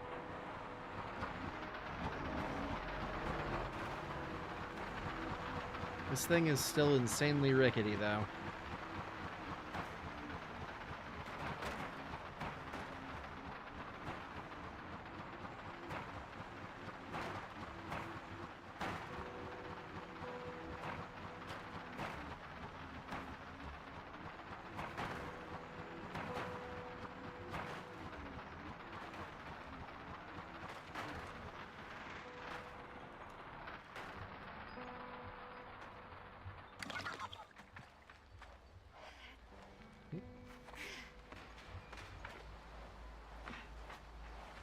This is a very important check. Okay, I cannot pat the odd masked goat cow? Goat cow. Which is unfortunate. I would like to pat Wiggler? What's a Wiggler, Control?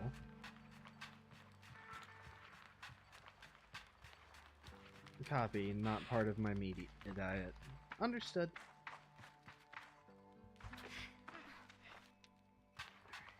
Ah, yeah, I needed to go talk to the machinist lady. Chat, give me just a moment. I'll be right back with you, but I need to, tend to something. 1 minute.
Alright, sorry about that, chat.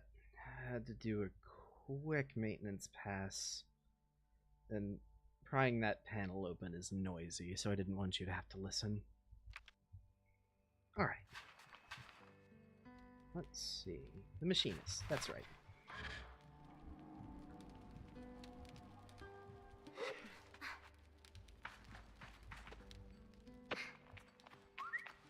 Mm-hmm.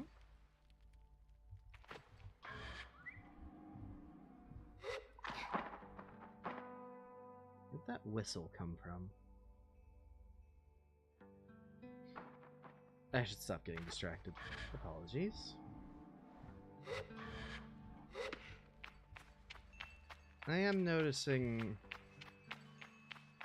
as I'm allowed a bit more continuity, distractions become more prevalent. I'm sure it's probably normal, but it feels odd, especially since my orders lately have been less direct than what I'm usually used to. Anyway. Hello, Cizo. I return to Cizo with the parts, and it says she waves me over that I feel a pang of sadness in my chest. When will I see her again once I'm gone? Well done, Sable. Yes, this is everything we need. Are you ready to assemble a bike of your own? I'm ready.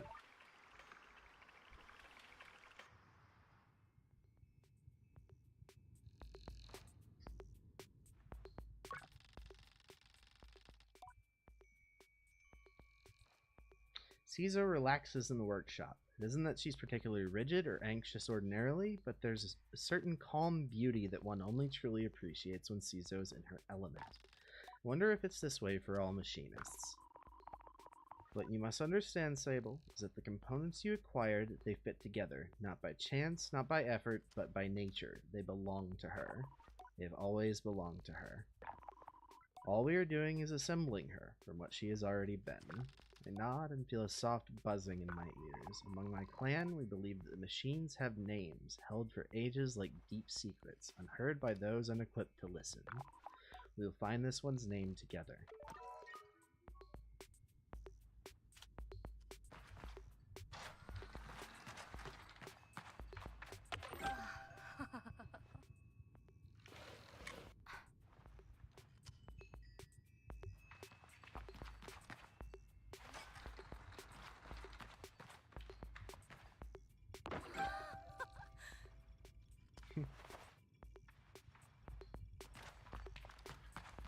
And then...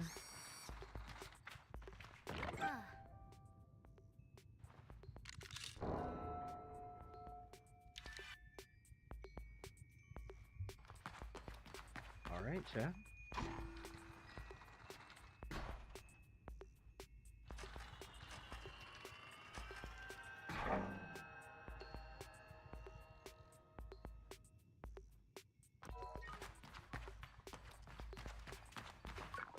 Listen. Cizo tilts her head a moment, leaning closer to Simoon. All at once, I know the hoverbike's name. Simoon. I say it in a whisper to let Cizo know. Simoon. Simoon. Well done, Sable. What does it mean? What does it mean? You should ask her yourself. Cizo looks entirely serious. The bike, to my enduring surprise, says nothing, even when I lean close. I tell Simoon that I am eager to know her better, and Cizo looks quite proudly at the both of us. You are ready, then, for the gliding. May all the gods turn their faces from you, Sable. An odd blessing, perhaps, but Cizo is prone to such things, and I can read in her tone that it was meant quite sweetly. You must learn to listen to Simoon, to care for her. Seek out my fellow machinists on your travels, Sable. They will teach you the art of machine whispering. Oh, and here, take this. It's a machinist badge. You'll meet plenty of my ilk on your gliding. Show them your worth and they'll give you more badges. Thank Cizo twice for good measure and give a bow. I am ready.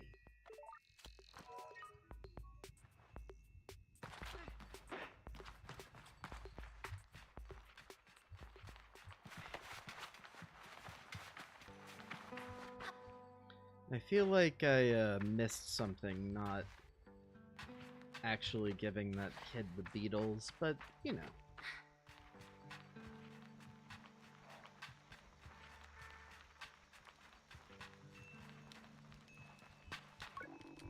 Sable, that cartographer landed his balloon while you were away. You should go speak to him, see if you can't get a map. Nod and begin to go, but Jaddy gestures me back and puts something in my hand. Here's some money to get you going on your journey. Use it most wisely, and then a little unwisely if the mood strikes. It's good to know the value of money, but you never want to be ruled by it. I thank Jaddy effusively and head out on my way. That kid does suck, you're right. Oh, it was this guy whistling. Person. They have a cool mask. Ah, she looks out across the landscape. Zeki's shoulders sag a little. I wonder what she's thinking about. Something on your mind? Zeki's voice is weakly incredulous. I don't know how... Oh, she's done it. That Ilaria over there. Follow her gaze to a little speck in the distance, which I now understand is her daughter, Ilaria. You want me to get her back? Zeki shakes her head. No, she's fine. I'll get her. I'm just... She shrugs. Parenting. Suppose I'll know more about that when I'm older. Alright, let's go see the cartographer. By which I mean I'm not going to jump over all those rocks, I'm going to climb the tower and float over there because I can.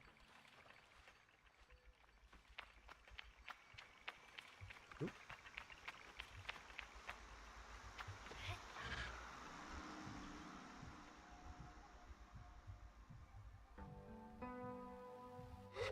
Hello. Oh, she's got a very deep mask. The balloon was more fun than the person in it. Good job, kid. I approached the cartographer. Ah, greetings, child. I saw you looking longingly at my great balloon. Quite a piece of work, isn't she? She really is. Not enthusiastically. It really is an impressive vessel. However nervous I get imagining being up there all alone. Wonder if anyone's ever fallen off before. That's not to ask right now. Well, good to meet you, and oh, I should introduce myself. I'm Jordan. I tell him I'm Sable. Suppose if you've come all this way to see me, it's probably a map you're after, eh, Sable? I would love a map. I tell the cartographer I'd love a map. Of course you would. That'll be 50 cuts. I'll buy that map. Perfect. Let's trade then. I don't like that the camera still rotates while I'm in the shop interface. That's a little disorienting, but I'll get over it. I thank Jordan for the Ewer map and all its vast possibilities. Something about this makes it feel more real. Good luck on your gliding, Sable. I still remember mine. I ask how it was. Short, I knew since I was a boy that cartography was for me. I spent a little extra time out there, just to enjoy the world. Speaking of, keep an eye on the skies, eh? Plenty of my colleagues out there, and they'll have more maps to sell you. From Hakoa to the Sodic Waste. I thank Jordan for the tip and say goodbye. Farewell, child. To unlock a piece of the map, you can navigate to the map screen on the pause menu. Once you have visited a place, you can fast travel to that location using the map screen. Your hover bike will also travel with you. Okay.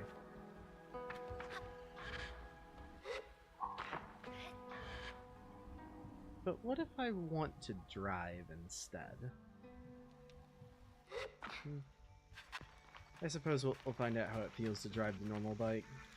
Hello, Jaddy. I return to Jaddy with a new lightness. It makes the weight of my departure feel heavier still. What a strange day. Sable, is that a badge you've got there? Cizo gave it to me. Tell Jaddy that Cizo gave me the badge. Then you must have earned it. Well done. And give a bow of thanks. Well, Sable, if you keep this up, you'll be headed for the Maskcaster in no time. I try to think about going to a Maskcaster that seems impossibly far away. Imagine choosing what I want to be. Imagine choosing what I want to be forever. I know what you're thinking, but don't worry about it. You'll get plenty of badges when you're out there, and once you've got 3 alike, you can trade it in for that mask. But don't feel like your first mask is your final choice. The gliding is about freedom and exploration. I suggest you claim as many masks as you wish. Only at your final ceremony will you be asked to choose one. And will I choose? You'll have to feel it out, but when you know, you'll know. Now. The tone of her now puts the butterflies back in my stomach. With all this done, there's only one thing left. It's time then, isn't it? Time to walk through the face door at the temple Temple of Rohana. There, you'll assemble your gliding mask, and go. The things I wish to convey to Jati here, depths of love and gratitude and fear and worry and hope. And though I find myself unable to speak any of it in words, I know she understands. Before you leave, child, I made you these. They're dyed with the traditional Abexi maroon, and I hope will provide you great comfort out in the desert. When you leave today, you will no longer be Sable, clan child of the Abexi. You'll simply be Sable, and the rest will come. But no matter what you are, no matter where your journey takes you, I will always know you. I will always love you. And I will see you again. I don't know where my journey will end, but I know where it must begin, and I am ready.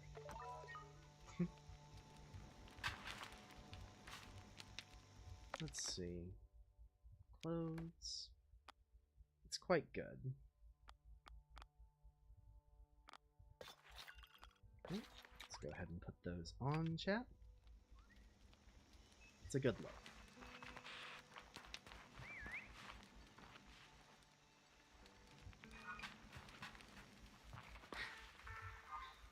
No, Magpie, I didn't choose which mask I got. It's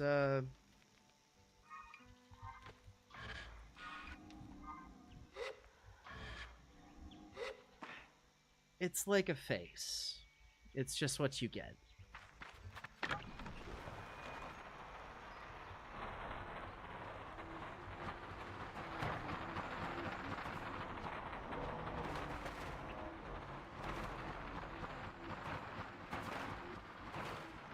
Yes, people don't get to choose their faces. People choose masks, usually. It's not something things like me get to do.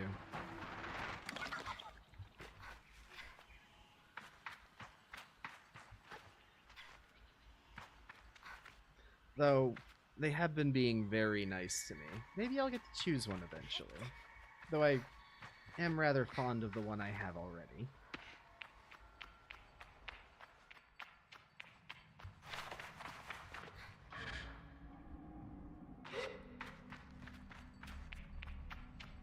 I don't know if it's deep. That's just my understanding of it. Oh. It just knows, I guess. This place is very, very large.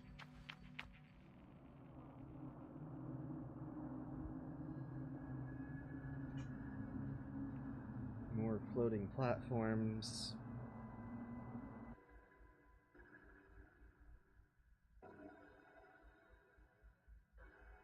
Huh.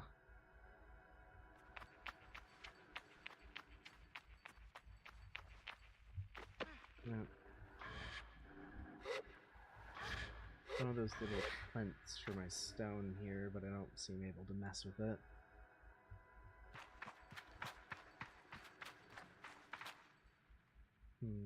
Ladders back up. I can get around this way to get over there, though. Yeah, here we go.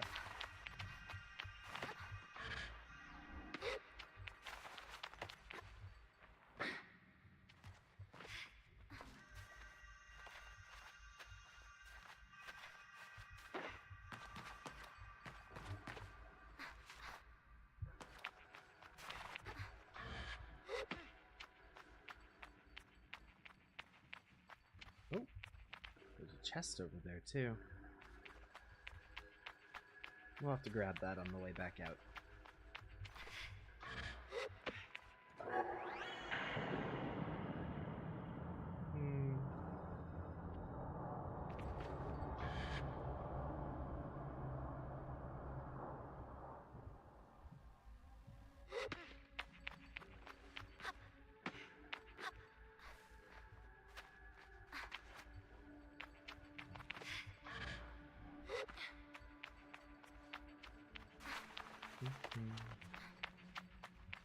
Alright, here we go.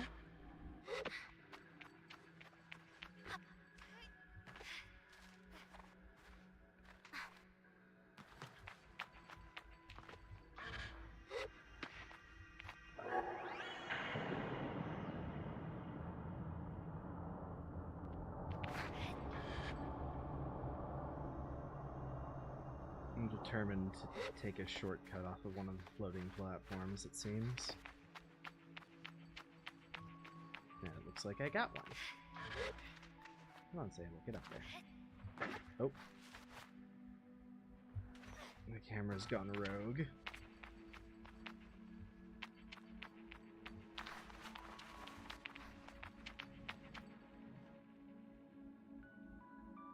Hmm? Am I not coming through, Willow?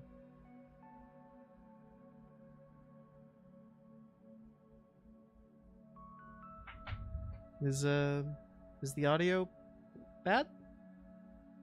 I'm not sure why. I may need to mess with some settings if it's being quiet. Though I think I have everything pretty well balanced out. For now, you may want to just turn up the stream a little. Otherwise... Yeah, I did get a little closer. I will do my best to make sure everything works right. Here we go.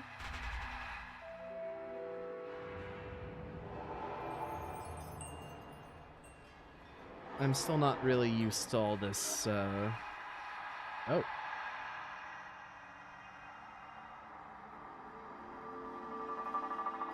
Good.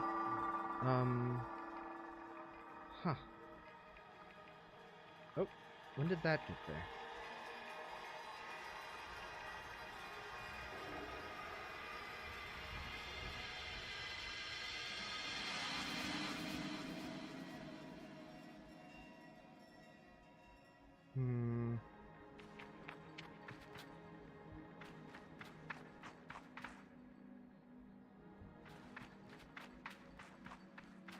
Alright, I'm glad the game is coming through well as well.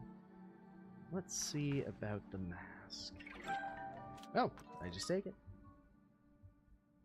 Can we go ahead and put it on? We can. Little animation.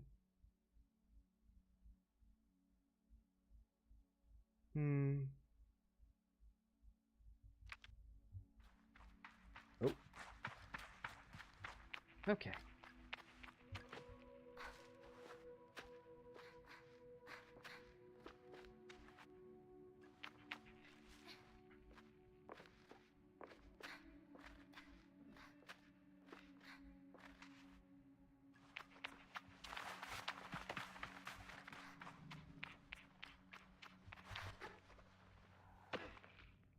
It is a very good mask, I think.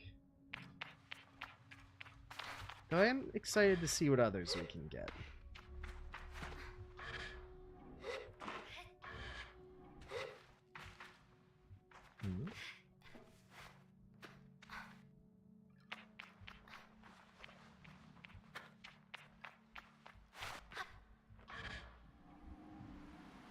Did I bring the... No. Or did I? No, I don't think I brought the bike out here. Oh, I don't even think I have a bike right now. I think it's just... walking until I get the ceremony done.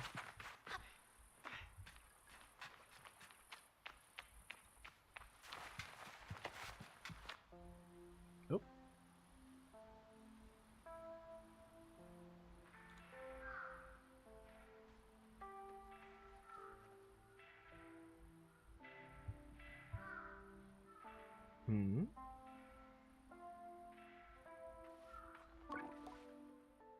Logging in.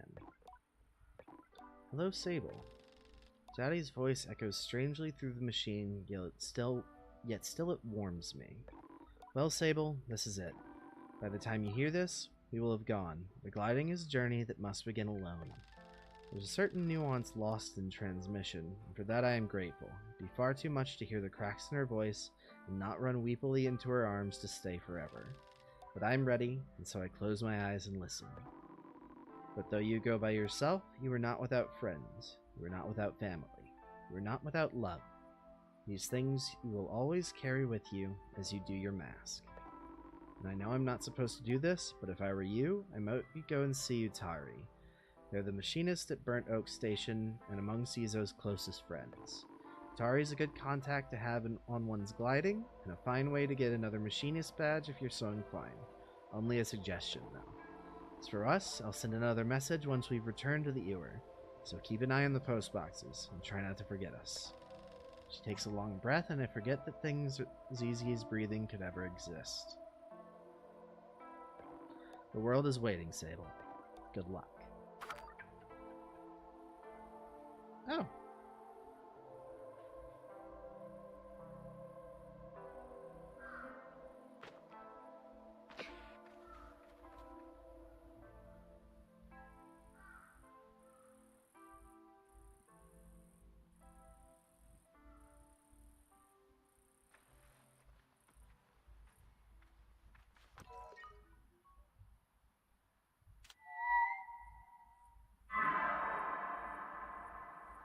What was that? Oh!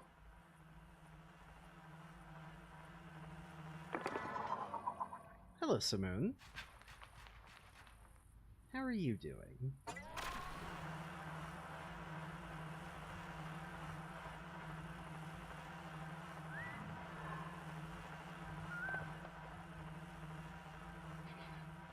This is so much better than the little clunker.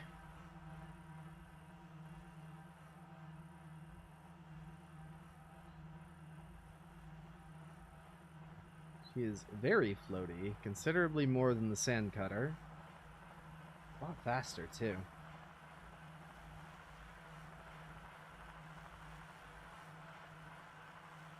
What's that? Alright, chat. I know it says to leave the canyon, but... Oop. Alright, hang out here for a sec, girl. I gotta see what's up here. If the game will let me.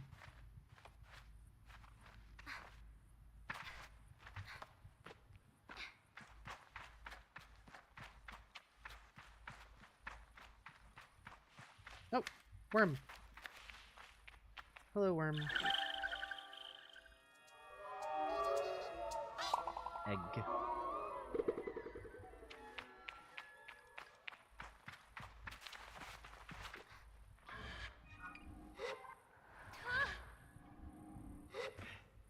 Alright.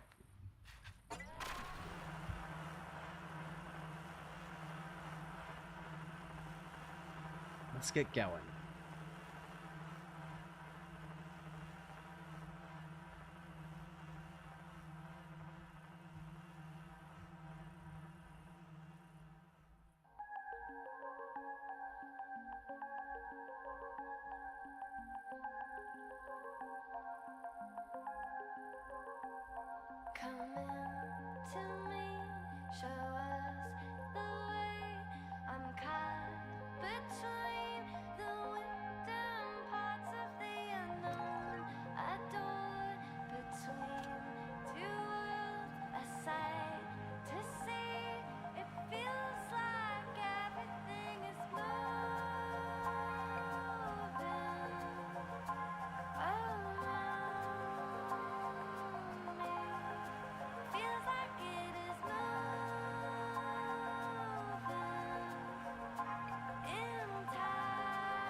Sorry about going quiet there. I didn't want to talk over the song. It's very pretty.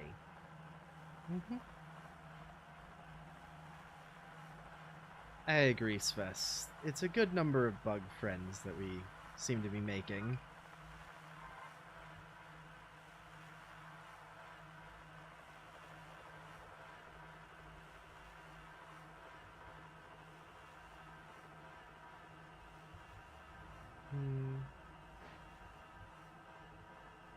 Let's see about getting at that balloon.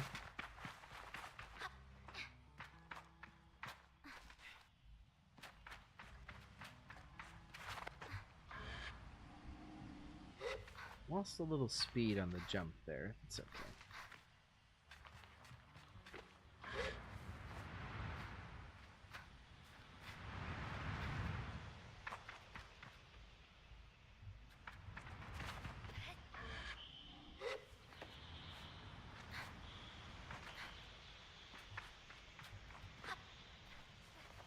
Come on, Sable, you can do it.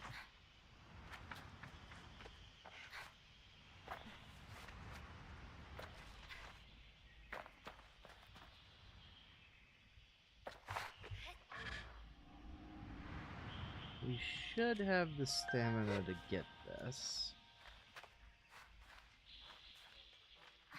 Just right at the edge there.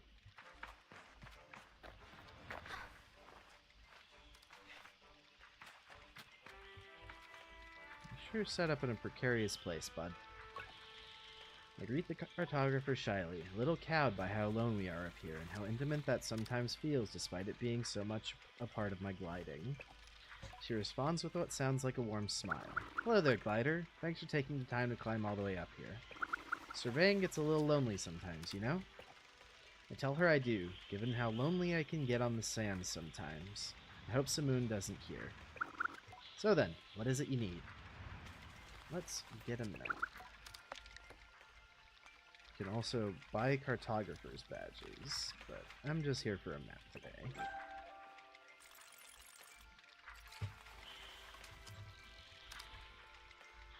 Right. Thanks, glider. Goodbye. Let's see what she has to say about what's worth a look nearby. I ask if there's anything worth a look nearby. She chuckles to herself. Of course, you don't think I'm standing up here for nothing, do you? Have you been to the Great Wind Tower yet? Get up there and you can see for ages.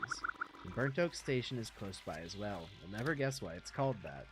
I think about it, but she goes on before I can shout my prediction. And if you're a fan of insects, there's a gigantic Hercules beetle nest nearby. You know, the rumor has it they can lift 100 times their own body weight. I can help. Can I help you, glider? Okay. Thanks. No problem, glider. Come back whenever you like. Alright. Let's get back to the bike.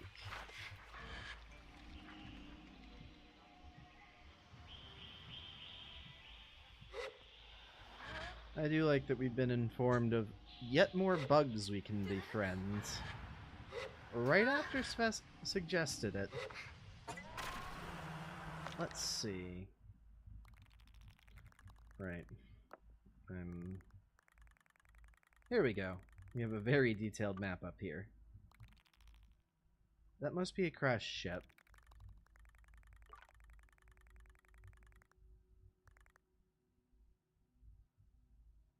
Ooh. The map screen is a little finicky.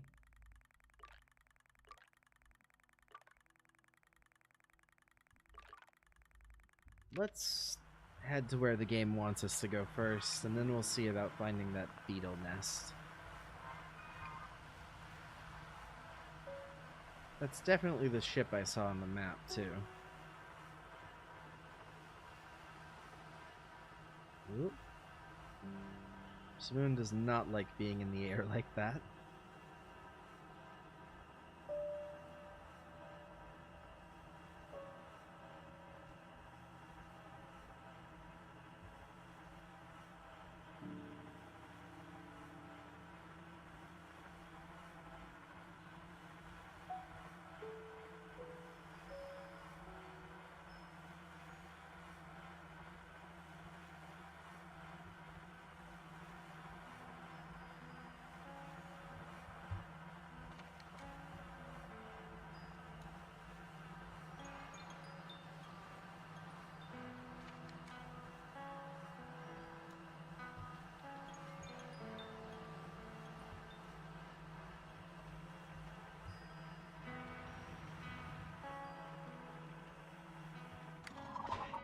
There we go.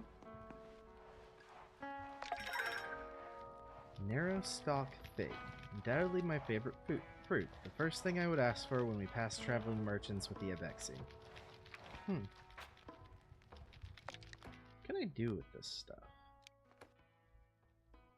Because I still have the beetles, too.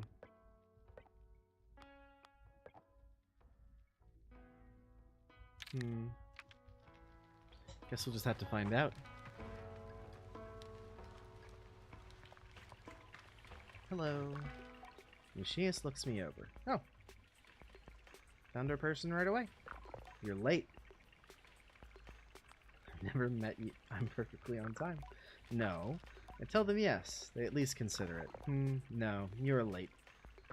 Perplexed, I wait for them to explain themselves, but they seem to wait for the same. Briefly, I feel a hint of shame as I remember times I've been late among the Abexi, things that I have slipped up in doing. I dismiss my doubts as I recall that I have no idea who this strange machinist is. I ask them. My name is Atari. Of immediate relevance is that to you is that I am a friend of Cizo. I ask then if Cizo alerted them to my impending arrival. Perhaps she looks out for me and sets waypoints and oases along my gliding. A comforting thought. No. It was your hover bike. I heard it for the first time months ago. I felt the shape of its voice. Of her voice, sorry. I tell Atari that it was not Simoon they heard, for Cizo and I only built her a few days hence. They wave their hands at me in a hurried dismissal. Cizo teach you so little. The voices of our machines are eternal, more ancient even than their forms. I hear them, as I always have. And yours I thought would revisit me sooner, but here we are. Now let us speak of why you have come. Our needs converge atop the wind tower. Tell me more. Something has stopped the tower working. It was hours away from going to see it for myself, but you and Simoon came after all. Go there and mend what is broken or soothe what is hurt, and I will give you what you seek. I ask Atari if they know what I seek. I admit that I might not. A direction. I will be waiting for you. Travel swiftly and safely. I say goodbye to Atari. Yeah, 1 second though. How may I help? No luck with the tower? I'm sure you'll sort it out soon enough. The task is made for you. Let's have a look, shall we? Alright, so... yeah. I can make my stuff Abexi red. Why isn't that one working?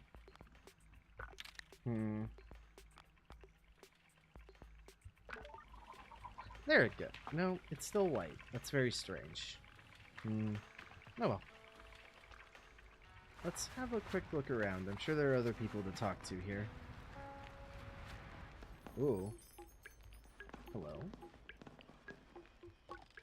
The mask caster sits unmoving, silent. I can't tell if the mask caster is human or something else. I've heard about mask casters and stories about glidings before. Gliders should collect 3 badges of a set and bring them to the casters, for whom the mask shall be cast. I should look for some more badges. We'll leave the mask caster. Okay. This is the person we can get masks from.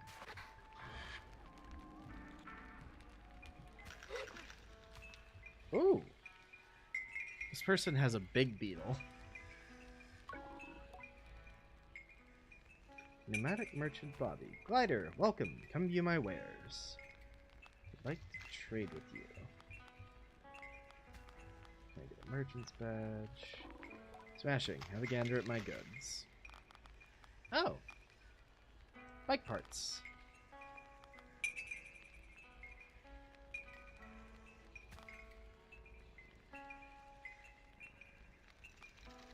Interesting. How much do I have? Not enough to get it either set.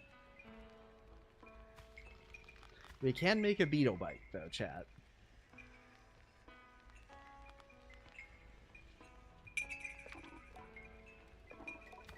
Alright, I'm going to ask about merchant badges. Merchants aren't liable to just give out badges freely. The best bet there is to head to Ekria. There's a big market in town there. We're trying to Ira's attention. Worth trying to Ira's areas of attention if you want to get yourself some merchant's badges. Be careful how you do it, mind. She's not the friendliest customer. See you soon. Alright, let's see what else.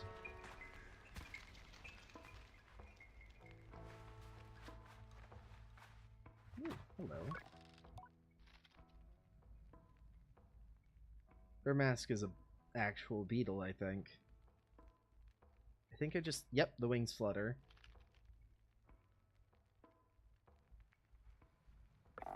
What can I do for you? Do you have any tasks that need doing? Before I can even finish the question, Ifa shouts, "Larval husks!" I repeat the words back at her as a clarification. She nods. I need some larval husks. How much do you know about beetles? What is a beetle, really? Huh, bit of a philosopher. She pauses. I'll be honest with you, I don't know how to answer that. But if you wouldn't mind helping me get some larval husks, the dry shells that growing larvae leave behind, I'd be grateful. The type I'm looking for are Hercules beetles. You won't need to go far, but the nest is guarded by the mother beetle. You're going to have to find a way to get past her. And tell her I'll do my best. Anything else I can help you with? Say goodbye.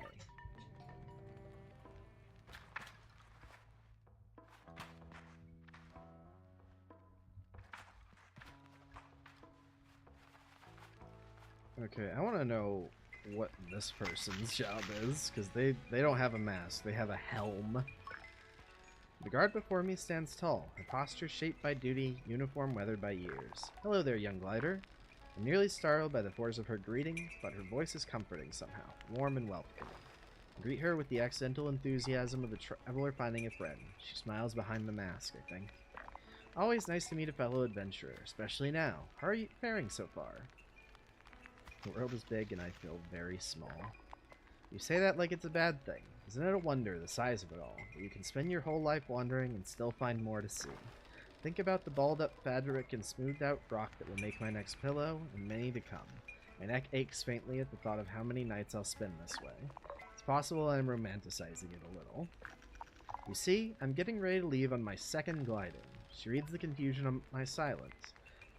Did no one tell me of the second gliding? I suppose it isn't a real second gliding, but it's how I'm thinking about it. A chance to see the world again and how it's changed.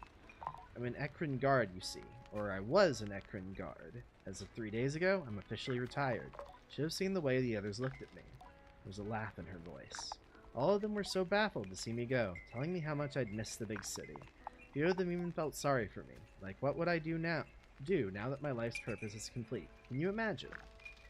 I try to, but I can barely muster a view of my purpose's start, let alone its end. I shake my head. I said thank you for all the strange condolences, but tomorrow marks the first time in decades that I'll wake up in the morning and have absolutely no idea what lies ahead, and I've never been more excited. Don't get me wrong, I loved my work, I even loved the noise and the trouble of Ekria, but I've spent enough of my life standing around looking hard. It's time to explore. Her glee is infectious. I ask where she'd like to go. I'm heading to the Badlands, I think. I want to see the Bridge of the Betrayed. If you haven't already, you should definitely go and see it yourself. You'll want the northern Badlands southwest of here. I nod, trying to keep the directions in mind, and Elizabeth gives me a little tap. Maybe I'll see you up there.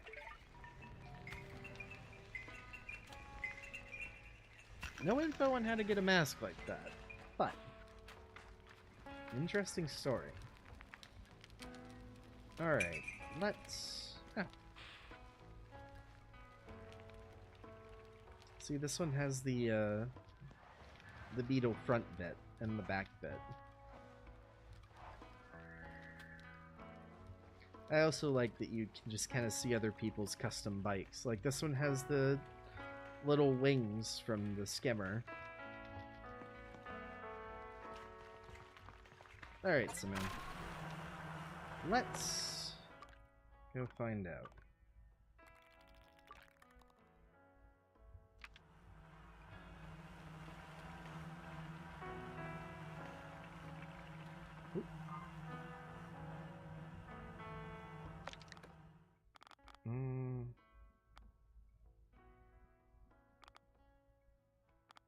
Let's go see about the beetles.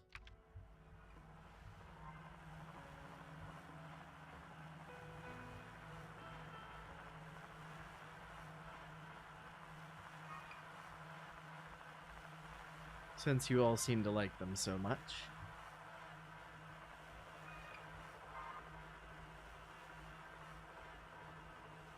It does really seem that way. A-Control.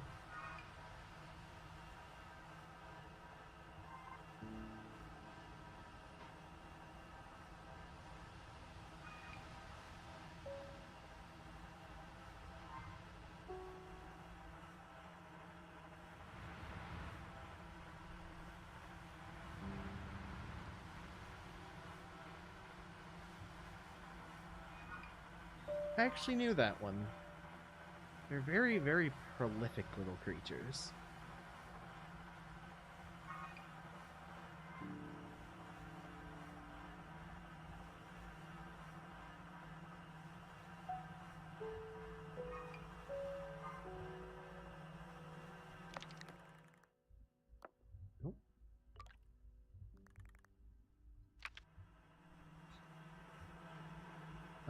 As far as I can tell, Control, it's just, the front, wings, and back, and then you can also color them with dyes you find.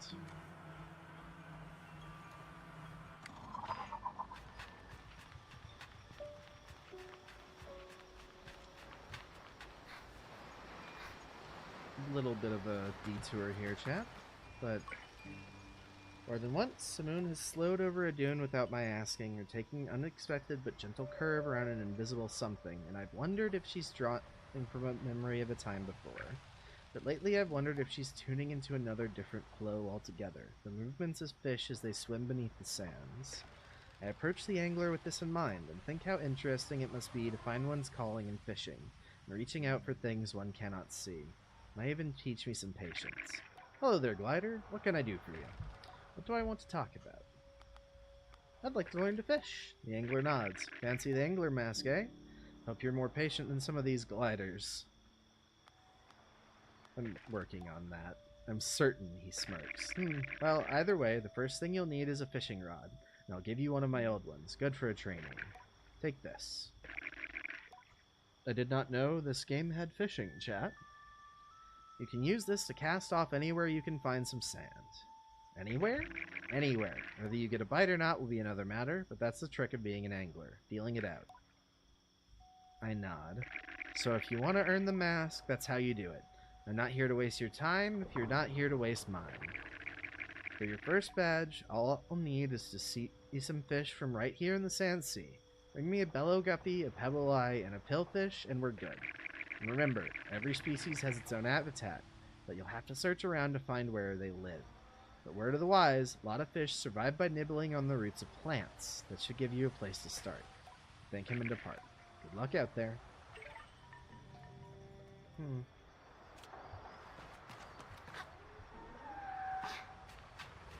Spoon, come here.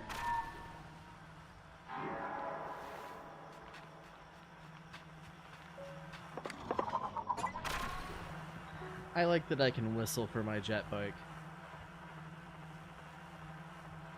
So...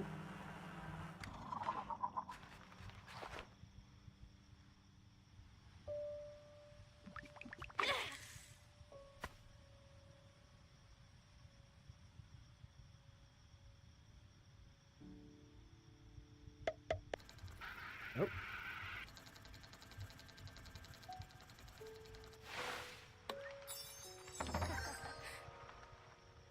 Dopey dart. Found across the sand sea, these goopy-looking fish are extremely quick but remarkably unintelligent. A bland but nutritious offering on plates across Midden.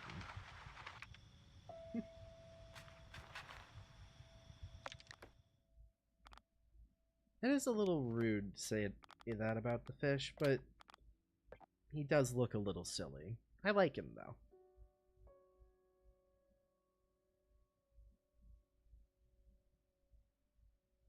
I think that's something one could say about most fish, which is, you know, odd that we're discriminating based on intelligence between fish, to be honest with you, Control. Anyway. If you feel the need to add that to the file, Control, that's your business. Anyway. Let's get back on the subject of finding beetles. Oh.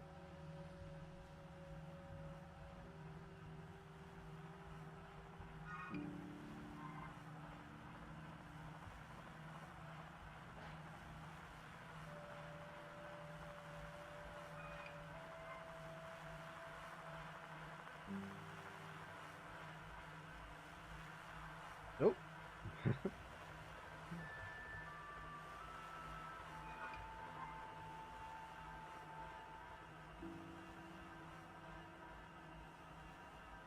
Is this the place?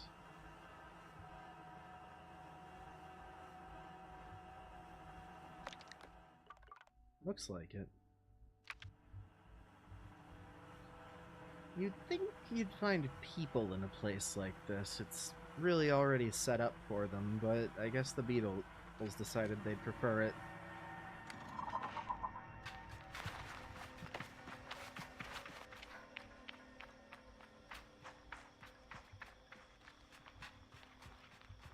Or maybe having places that are so built up isn't practical anymore.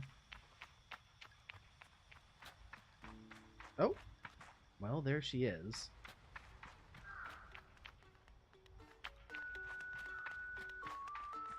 Hello. Gotta find a way to get her out of there.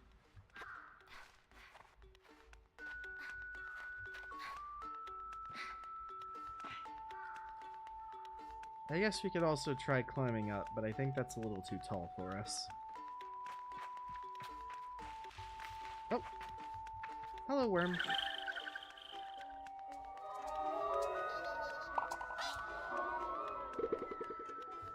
Thank you for egg.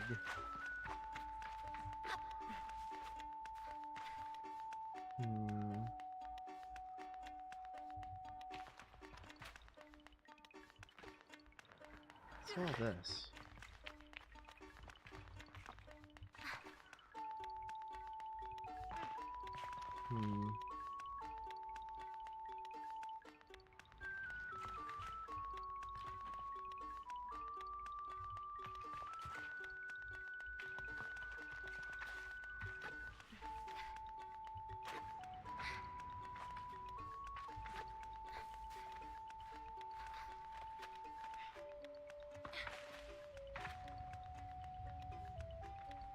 There's something up here. What's that?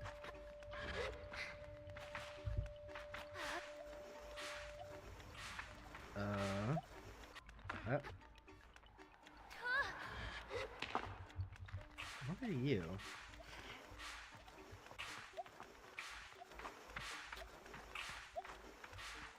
It's definitely a plant, but it's also a bellows. Maybe it'll spook the beetle. Oh. No, the beetle likes it. Okay. Here you go. No, the beetle... The beetle only likes... Yeah, the beetle only likes it when it's active, it seems.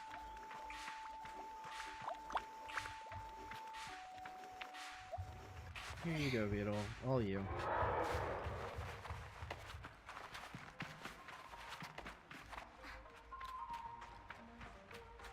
She is a very big beetle. Alright, let's see what we've got here.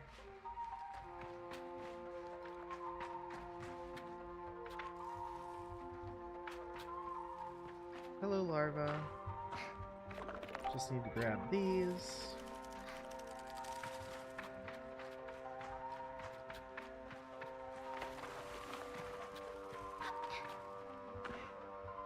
You got any of them husks? Ooh, we've got money.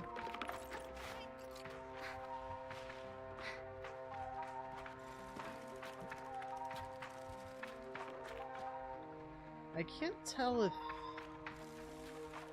people got in here and built these structures, or if they were already here when the nest went up. Maybe a little bit of both. This one's definitely part of a previous structure, but...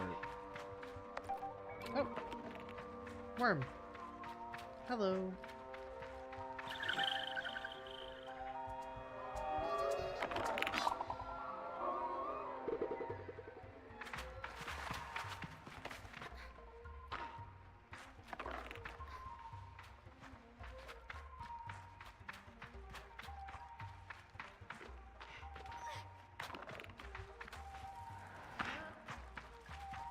Doing my best not to step on anything.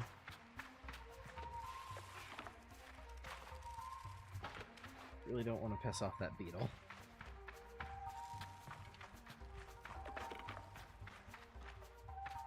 Aha. Here's our third one.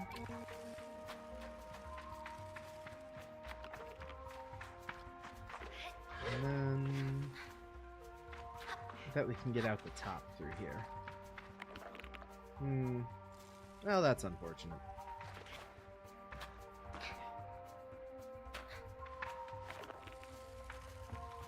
Oh, there's a chest.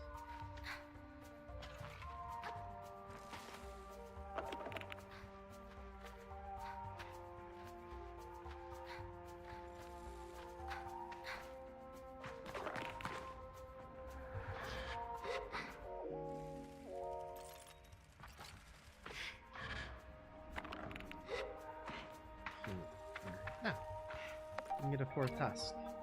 A few more cuts.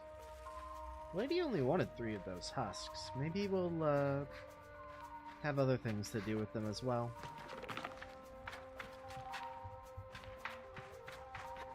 At least, I think?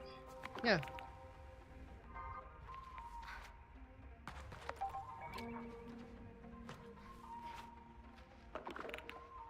We have 5. I'm not sure if they're for selling or just for other things. Yeah, the ladder leading all the way up to the top of the nest is definitely... people have been through here before. Good spot to get a look at the surroundings. Ooh.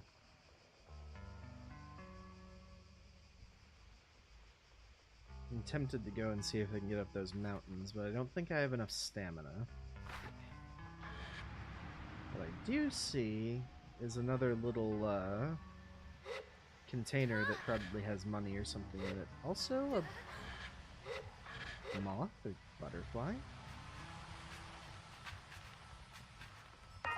Ah! Butterfly. Come here.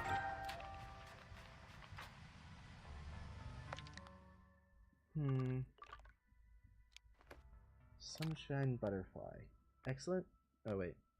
Yellow elephant beetles. I didn't read this description either. Excellent at escaping would-be predators. Yellow elephant beetles. Distinct fondness for tassel seeds. Surprisingly effective at distracting them enough for capture. And then... butterflies that hibernate during the cold desert nights by burrowing into the sands. During the day, they fly in the dunes, actively seeking sunlight to absorb into their wings in a process akin to photosynthesis. Interesting. And we have our beetle larvae husks. Remaining husks of metamorphosed Hercules beetles, often found in the center of their nest. Extremely tough, useful material for creating tough, rigid clothing items or pieces of architecture. Ah! Oh, what's that? Oh, that's my compass. I guess I never really saw how the compass looked. It's very neat. 2 maps. Alright. Cuts. Oh. The bike is over there. Birds. Bye, birds.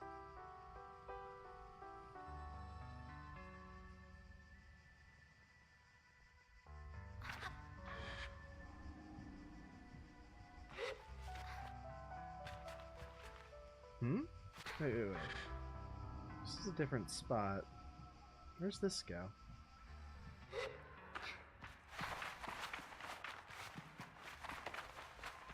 Oh!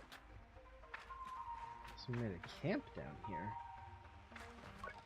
There's an old worn-out notepad by the tent. After all my journeying, my path inside the nest is blocked. The Hercules beetle. She blocks the way and refuses to move. Continue flicking through the scroll of notes. I am at my wit's end. The creature sleeps and will not move. I have tried attacking the beast, but its shell is hard as metal. She does not even acknowledge me. Or further notes. There is an unusual plant that has overgrown the tower across from the nest. Plan to investigate this. The smaller beetles seem attracted to the plant. Final scrawl on the back of the book. The climb was extremely troubling. If only I had my old gliding stone still. Nevertheless, I made it. Holding the fruit that grows on the giant plant seems to agitate it and emit a harmless gas of some kind. Beetles seem to gather around as I do so. I will test my theory with the mother. The notes ends. Well, we figured that out on our own, chat, but it looks like there was a hint hidden down here. This must be the person that built all the stuff inside the main nest.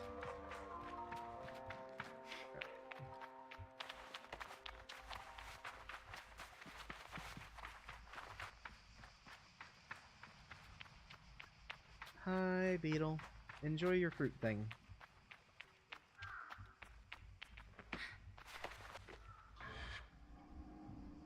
Anything on this wagon we can interact with? Oh, there's something behind it, and my camera's freaking out again. There we go. A little bit more money. Now we can head back to the inn lady. Come on, Smoon, let's go.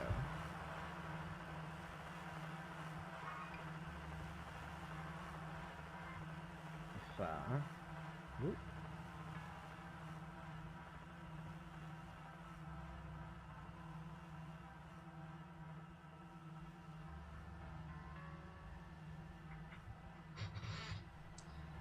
I really like that the wings and booster on the bike match the cloak.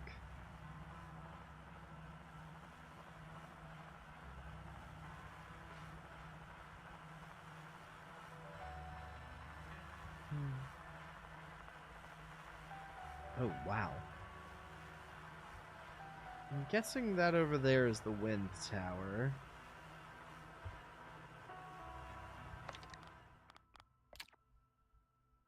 No. Here we go. No.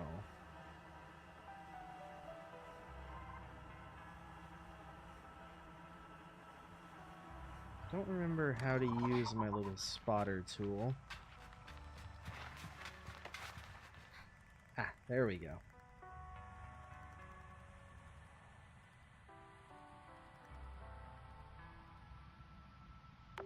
There. Now we can go find it when we get done.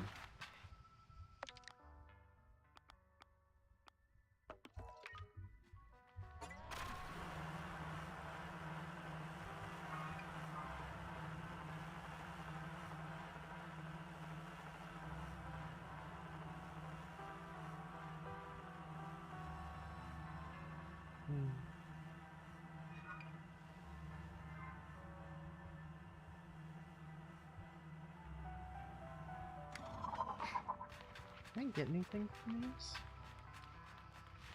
Doesn't look like it. They're very interesting, though.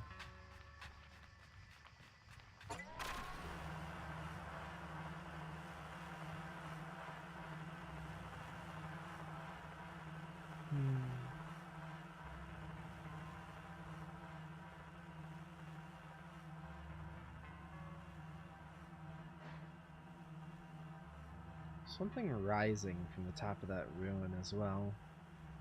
Not just the little thing on top, but something in the air.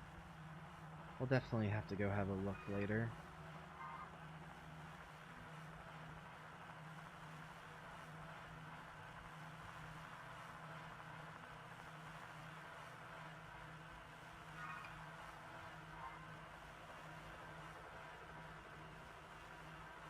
It is really cool coming over one of the dunes and seeing one of the landmarks come into view.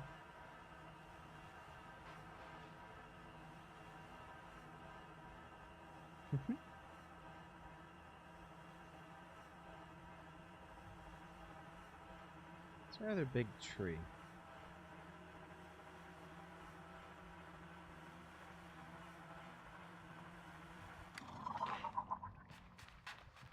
I bet there are fish.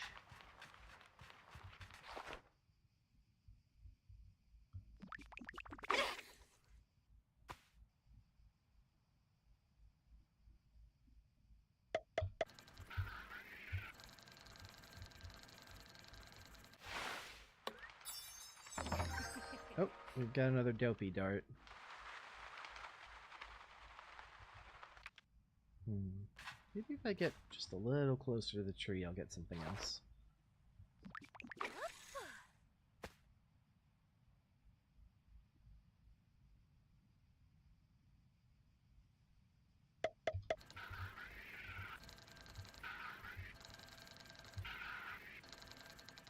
Oh, this one's acting different on the reel-in bar.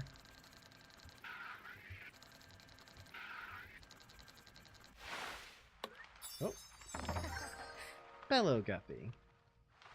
It pulses its way through the sands using an air propulsion system that grows at the end of its tail. When frightened, the force of the propulsion can cause the bellow to drop off, leaving the fish stranded. What an odd little guy.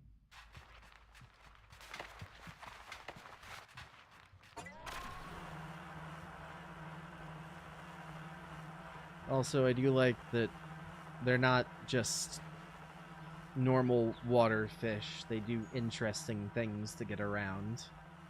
Oh, look, there's another tree. Huh.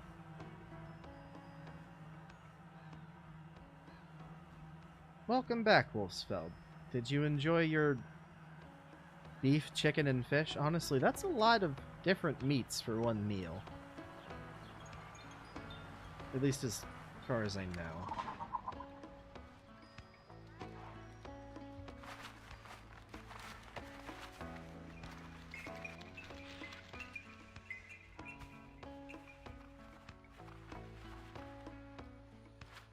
Alrighty, Fa. I brought you the larval husks. Fa started clapping the moment I caught her eye. Ah, you've got them. Hope old Mother Beetle didn't give you too much trouble. Hand her the husks, lighter than air but strong as steel, and she slides them away in a cloth bag. These will really come in handy, thank you. Actually, there's one more thing you could do for me. Can you take these husks to Equia and deliver them to Aeon in the Chime Maker's workshop? Anything else I can help you with? Say goodbye. Alright, so I've got both a badge. Yep, got a beetle badge. And something to take somewhere. Also, still 2 Hercules beetle larval husks. Ooh. I've heard sushi's very good. Don't know what karage is, though.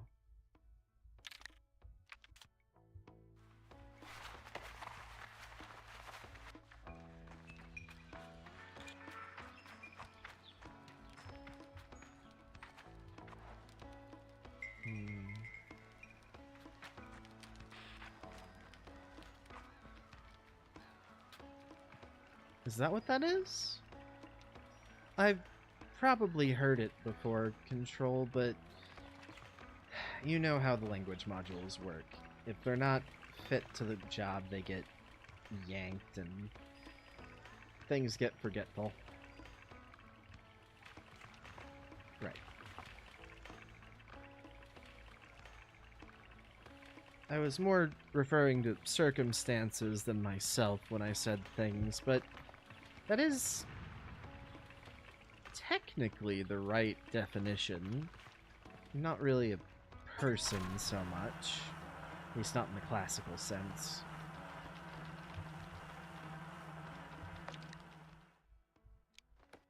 Let's see.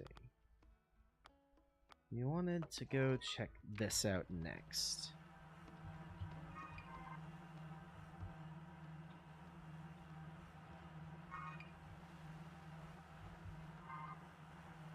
Where is the wind tower? How far is it? It's quite a ways away. Let's go have a look at our yellow marker first, since it's closer.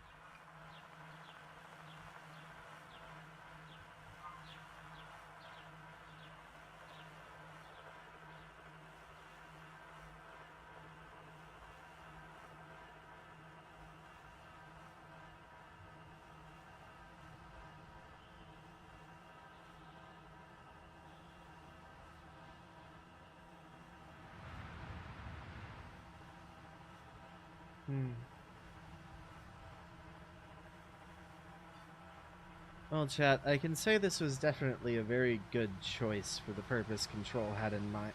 And for today, it's a very relaxing game. There's not really any time pressure for anything. You're just going about it. Oh, what's this?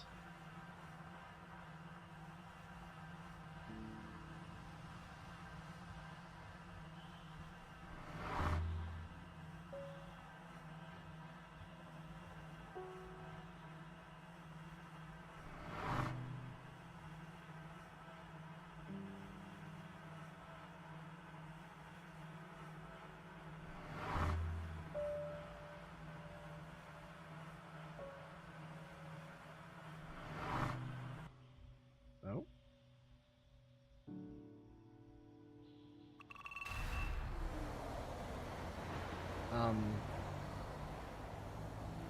Oh.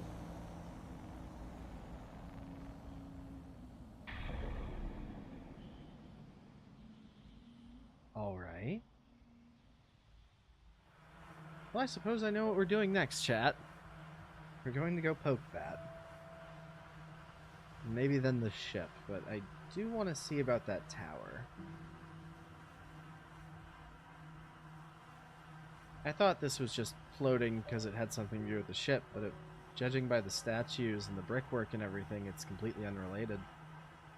Though, maybe based on similar technology?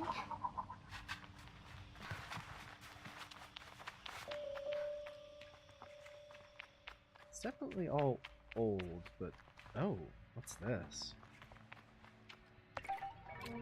An ancient race. What? What did I just pick up? Hikaric ring artifact. A strange circular ring that I retrieved from a shrine buried under the sand. I can feel a light tug toward an unknown place when I hold it lightly in my hands, like a key that belongs somewhere. We're getting into all kinds of odd things, chat.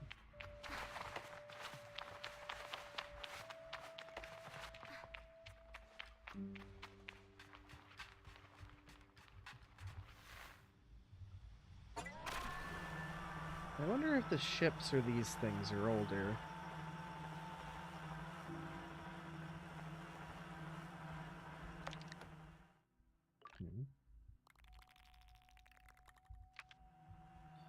Wait, it wasn't the yellow one that we were going towards, it was the green one, that's right.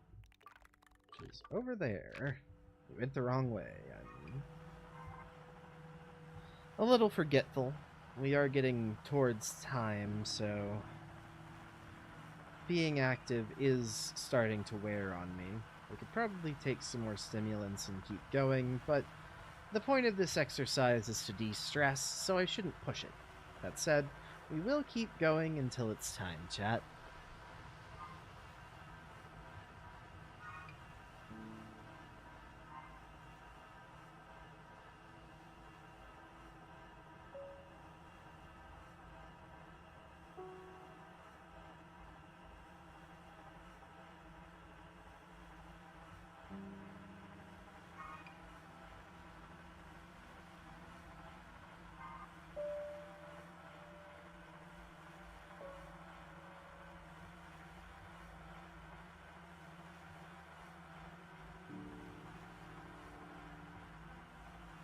There it is.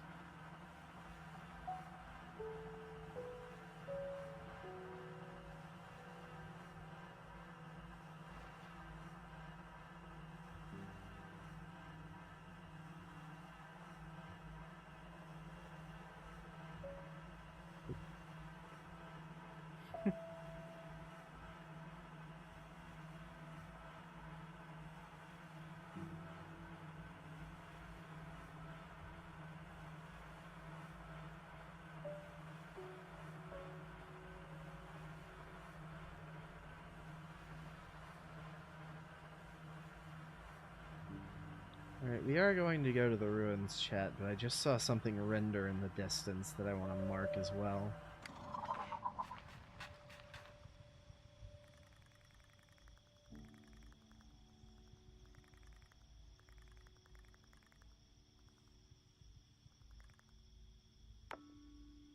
There we go. You guys see the gigantic rib cage out there? There's a couple of them, in fact. Very large bones. Okay. Can also remove a couple of these since we're not using them. They're just kind of taking up space. We do need to head over here at some point.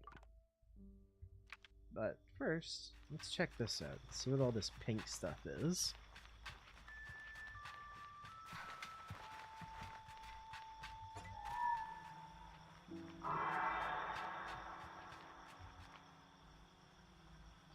I really, really like that Simoon can come when called and makes sounds like a creature.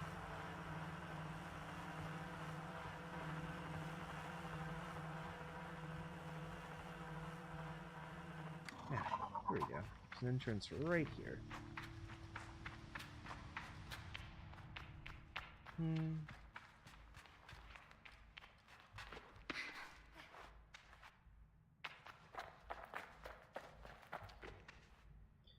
That is what you all seem to like referring to me at.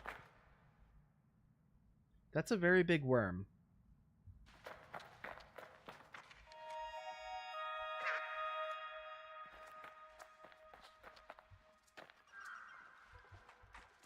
Oh. Hello. Upon seeing the frankly humongous chum holding up the remains of an ancient stone tower, I nearly jump out of my skin. Before I collect myself, I hear a voice cooing in my head. Ah, hello, wanderer. Please don't be frightened. The giant chum cocks its head at me and chirps. Is this real? I express my tentative disbelief for this scenario. I am talking to you as much as I am able to talk, and you are able to perceive my thoughts, but I assure you, I am as real as you are. I hear you are carrying some of my children. I can feel the eggs squirming in my satchel at their mention. I relax, suddenly comforted by the absurdity of the situation. Your name is old and vast, like the desert. I mouth the syllables as it chirps silently. Sable! How beautiful. I don't have a name as such, but I am Queen of the Chums. You may call me Queen Chum, or Chum Queen, as you prefer. I bow my head politely. It's an honor to meet you, Queen. The Queen seems surprised by my formality. Oh my, you're such a proper little human. Well, you being here feels very lucky indeed. Perhaps you could help us. Our eggs are scattered throughout the deserts, but they need to be planted somewhere safe. Bring them here, little one. I will be able to give you something for your favor. The answer comes without hesitation, a big yes. You're a kind little slug, aren't you? I think I'm going to like you, Sable. To start things off, bring me 5 eggs. I have them with me already. You've been busy. So many of us together already. Excellent work, young Sable. She just threw her hands up in triumph there. This is so cute. The Queen coos at me while her gentle voice resonates in my head. Oh, how fortunate for you to have taken an interest in us. I find myself smiling at this magnanimous compliment. You're a rare specimen in this age.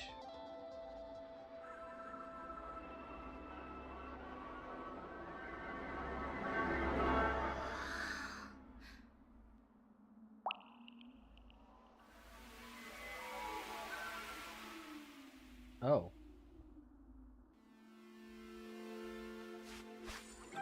Chum Queen's here. Stamina increase. Okay. Well now, you've gotten me all emotional. Lucky for you, the tears of Chum carry great power. I suggest you keep that information to yourself. I nod solemnly, sparing her any elaboration on her suggestion. The tear feels like a gift. I feel stronger, more resilient. Bring me 15 eggs next. Okay. Up. That I can't seem to grab onto the tower and climb it, unfortunately. That would be very funny, though.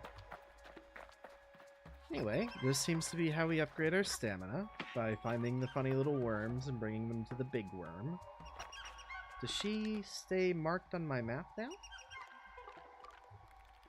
Oh yeah, she does. Okay, good.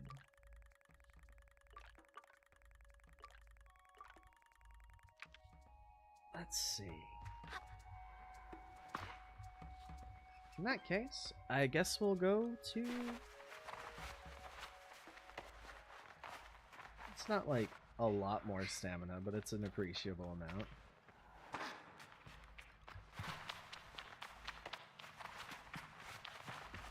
Still, good.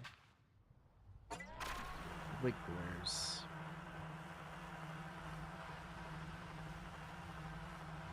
I think Control mentioned those earlier. This must be a pretty common thing, these wigglers. Blue marker.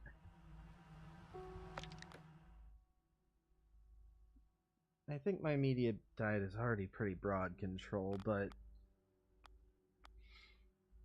Control! Kresnea is referred to you as a person of taste.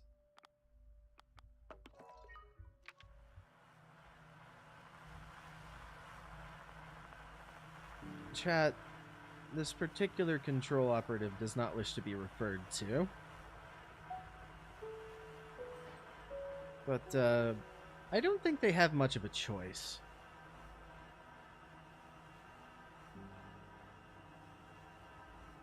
You aren't as bound by orders as I am, but that's okay. That's what people are like.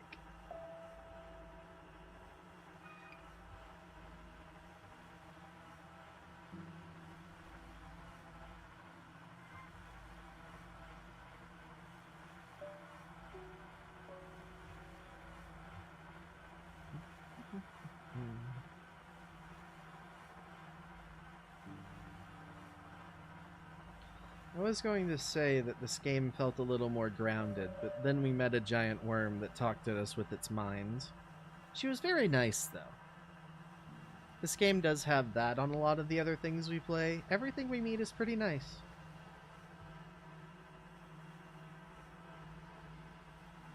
Control, they're doing it again.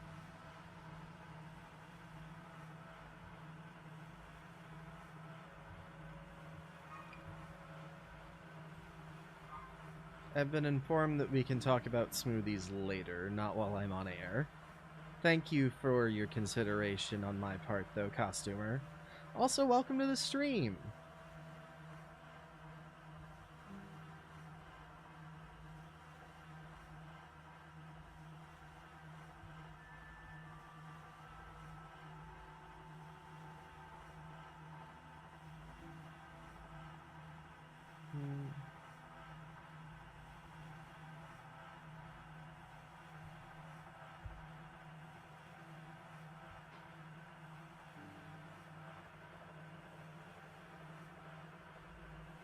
Unless they make very small or liquid sushi, I think I would have a problem with it, Costumer, but I do appreciate it. Yes, exactly, Kresnia. Chocolate definitely seems like it would be fine, you know, in a drink, but fish, less so. Especially raw.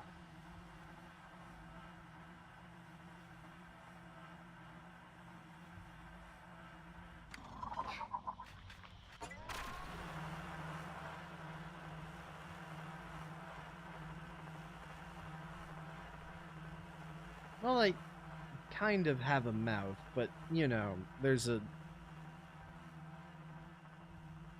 very... I think the info...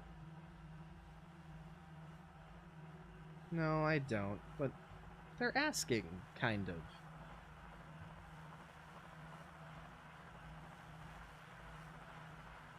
Yes, but Costumer, isn't the point of having me get different things the taste of them, usually? I don't know. I just don't think fish would be a great idea. Not the way it all works.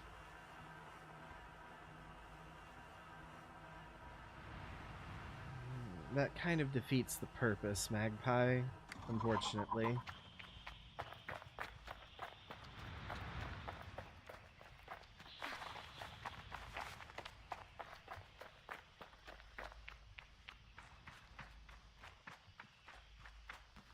See, part of the mask thing is... No, yes, offset control. I'll stop.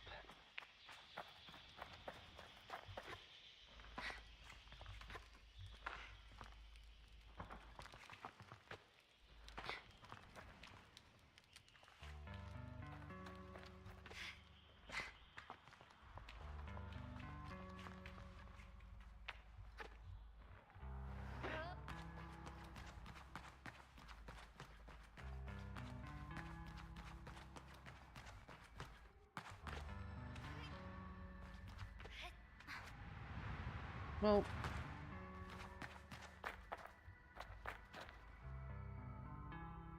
I don't think they want that. I also don't think... Look, my body is human-based, so there's only so much you can do with certain things, but I can't also really elaborate much. Not only is it operational security, but I also don't know everything, which is, I'm told, for the best.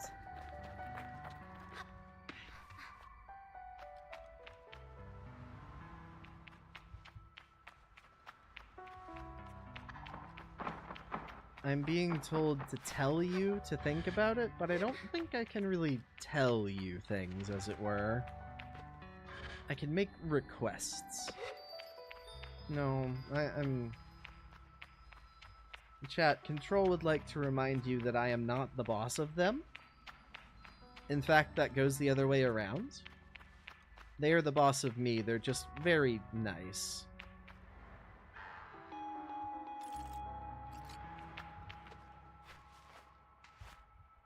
Being based on a human body pattern allows for the use of existing equipment and equipment variations, making equipping units like myself much easier, Kresnia. Military surplus is never in short supply. And, you know, when you have highly durable old devices? Control? Is devices a good... Implements, devices, yes. You have highly durable devices that mimic the human form. Keeping them in equipment is a little difficult. You know, because if I get shot, there's a hole in whatever I'm wearing, but I'm fine. Ooh.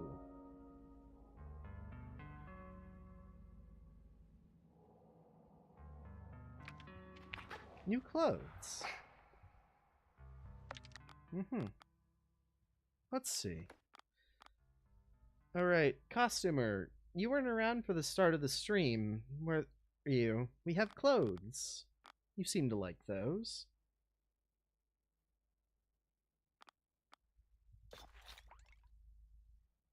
Magpie, I'm not sure what that means. Please do not explain it.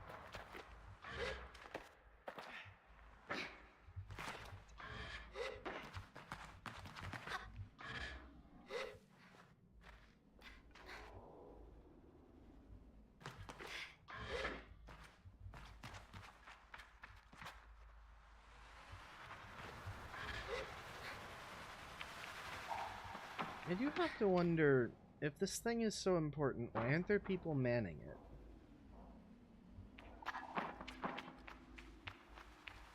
It's very obviously something that the people still use, but... Oh, carefully now.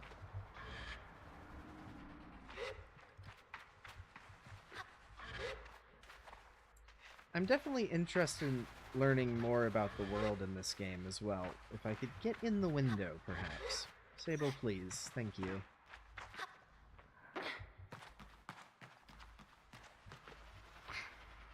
Oof. We're also having some camera issues.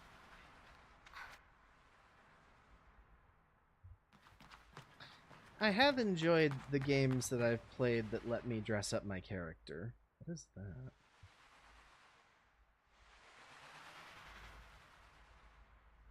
I want to go see what the orange thing is, but I'm also pretty close to the top here. Let's stay on task for the moment and see what's going on up here. Ah, there's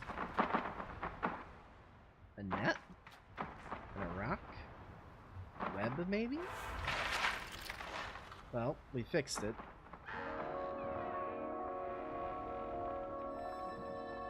Not sure what this does.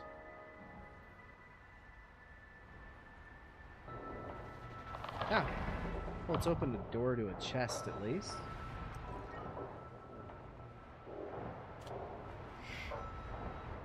What's that? Oop. Very strange tree going on here. Maybe a cactus? Can't really interact with it.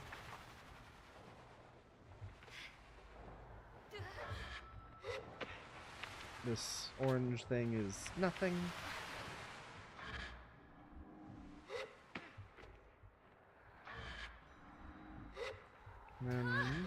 Oop.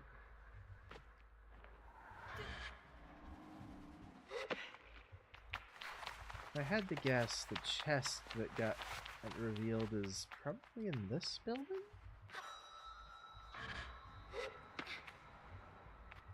Maybe. It's definitely some kind of wind turbine, but I just don't know why no one's manning these things. Here's the door. Especially if they're important. Ooh.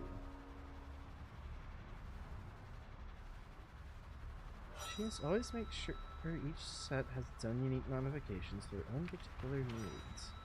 So, I see. Just a long way down out there. Ooh, what's this?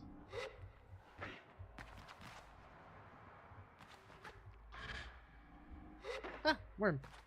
Hello.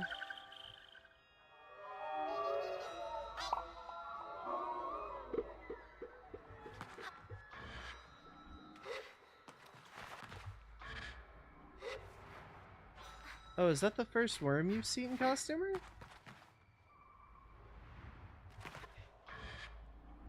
Were they around for the big worm? I don't recall.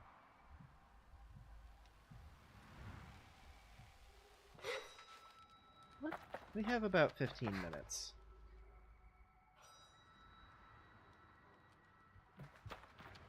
Okay, so you did see the big one.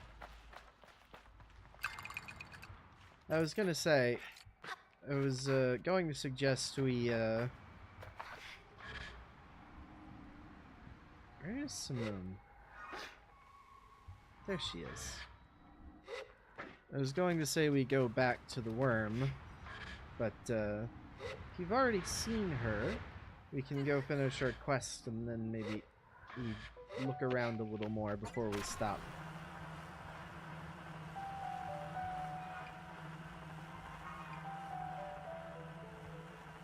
Oop. Sorry, Simone.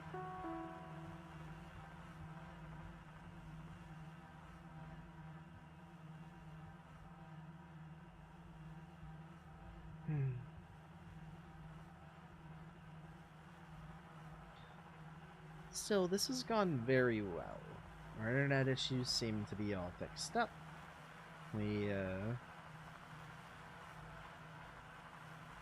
I've gotten to relax a little after all the issues during the week. Well, at the start of the week.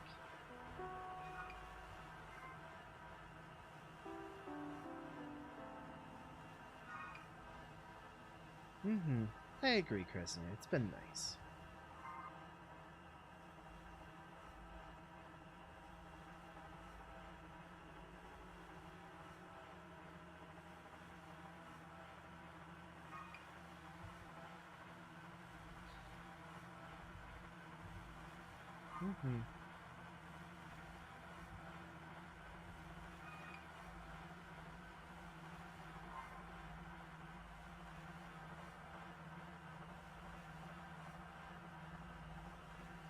Cool. Oh. Not quite.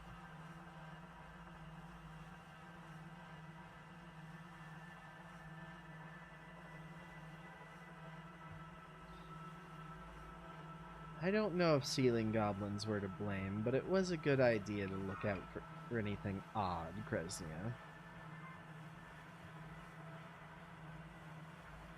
Though I don't really know what happened at all. That sort of thing is need to know only, and as a video game live streamer, I don't really need to know.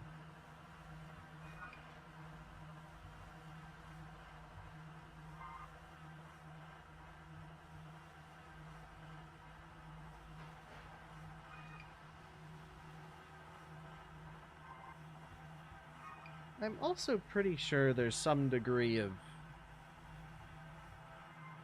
experimentation going on here. This is a very uncommon deployment, seeing as I wasn't, you know, recycled after being damaged so severely. But, I'm alright with it. This has been very nice, and it's interesting remembering things between missions.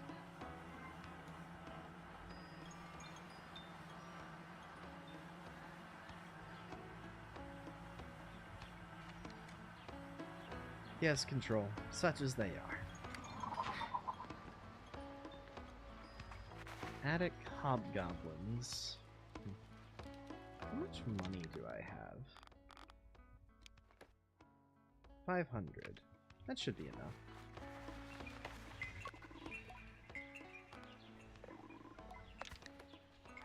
Going to get some new parts for Simone.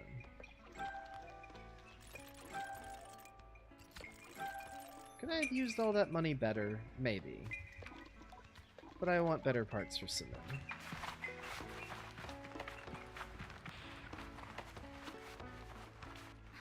Hello, Utari. How may I help you? Utari's delight is obvious, and I see it even in my approach. They radiate with energy. You did it! Thank you, and well done, both of you. Did you have much trouble? None at all. Of course not, and why would you? You were meant to do it. Now, for your, I won't say reward, now for what you're owed. Utari produces a machinist badge, holding it out for me to take. You may have been late in coming, but here you are, where you were meant to be.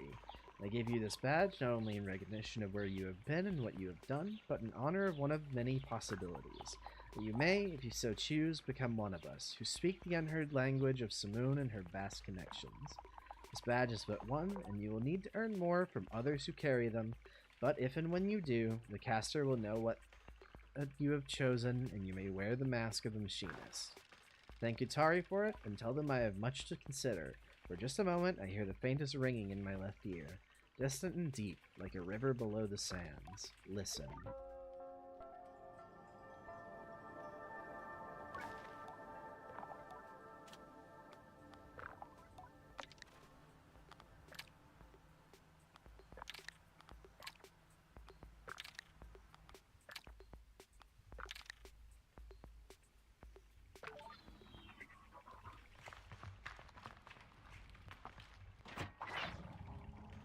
Ooh.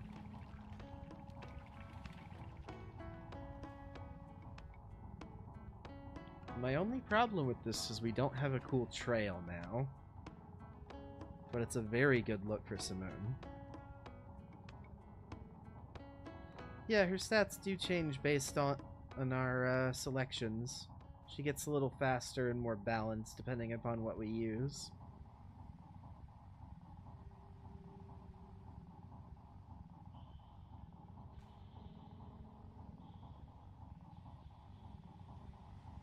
She sounds different, too. Oop.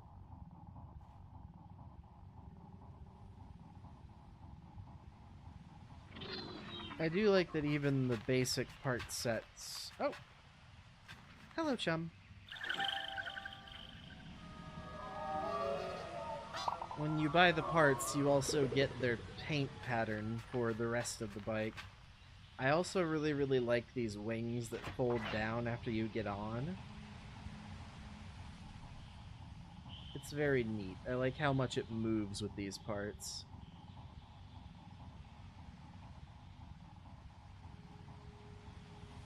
Anyway, we have about 15 minutes chat. I figure we can poke around at the ship and see what we get. And then after that, I will probably bid you farewell. But this has been very fun and very relaxing, which I think I needed.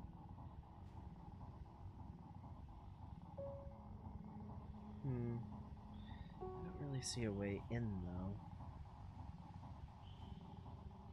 Ah, maybe there. Yeah, there it is. Hole in the hull there. Drove right past that earlier. Let's see what we've got, chat.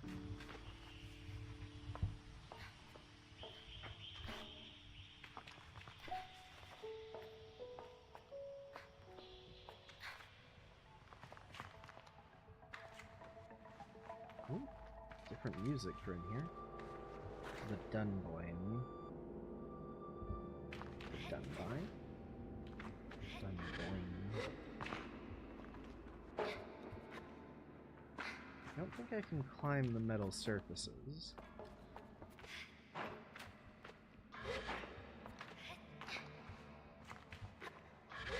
What's this? Scrap metal.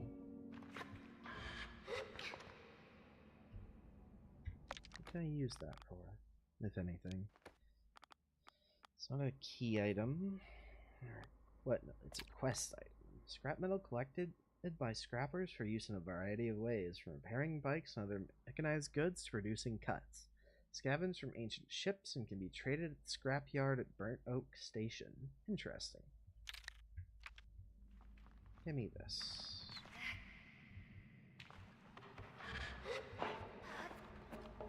We go deeper, chat. Whoa.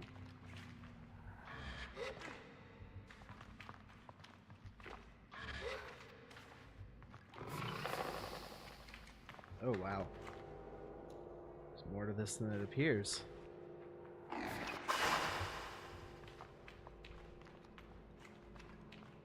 Suppose it is a lot wider than just this first area we got into. Let's see where this door goes. Back outside. An easier way in, maybe? Or just an easy exit from this level.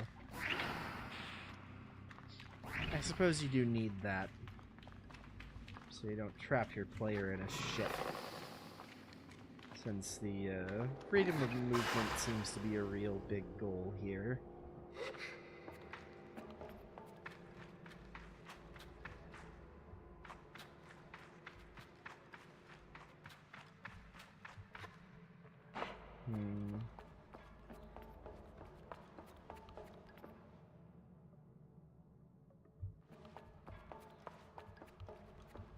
This battery.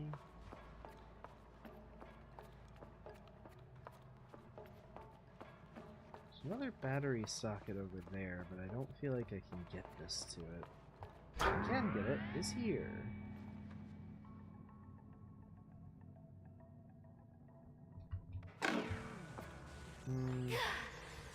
It's a little lower than I want that back one. Let's see if we can make the jump anyway. Yeah, easy.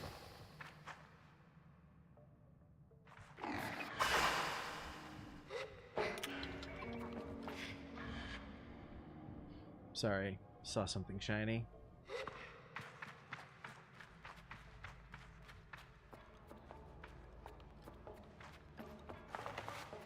Oh, right.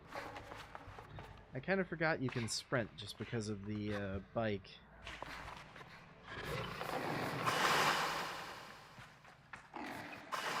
Let's see. More scrap.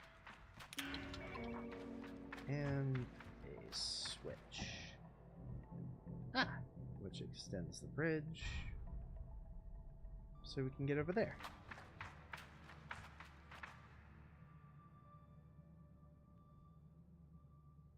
So I only noticed this when the cutscene got close to the glass there, but there's even like little bits of damage to the glass rendered in.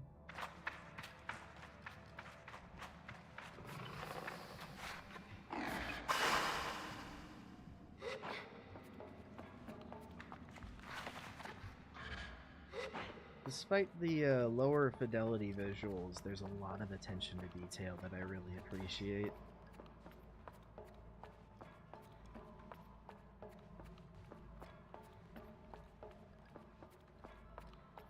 Well, I don't really... So, Control, I'm sure you're aware that I've been looking at Steam and using the internet to look at things about video games, since that's, you know, my job now, and it's good to do research. I have noticed I haven't really played anything that's on the more in-depth side. Is that something to do with the computer? Judging by... I've used Steam to look up the hardware. Sorry. We're gonna back up a little before I say that, so I'm not distracted. The hardware in the computer seems to be relatively good. Not top of the line, but nice. So, I would like to try something that looks nicer soon. Though, everything we've played has been very good.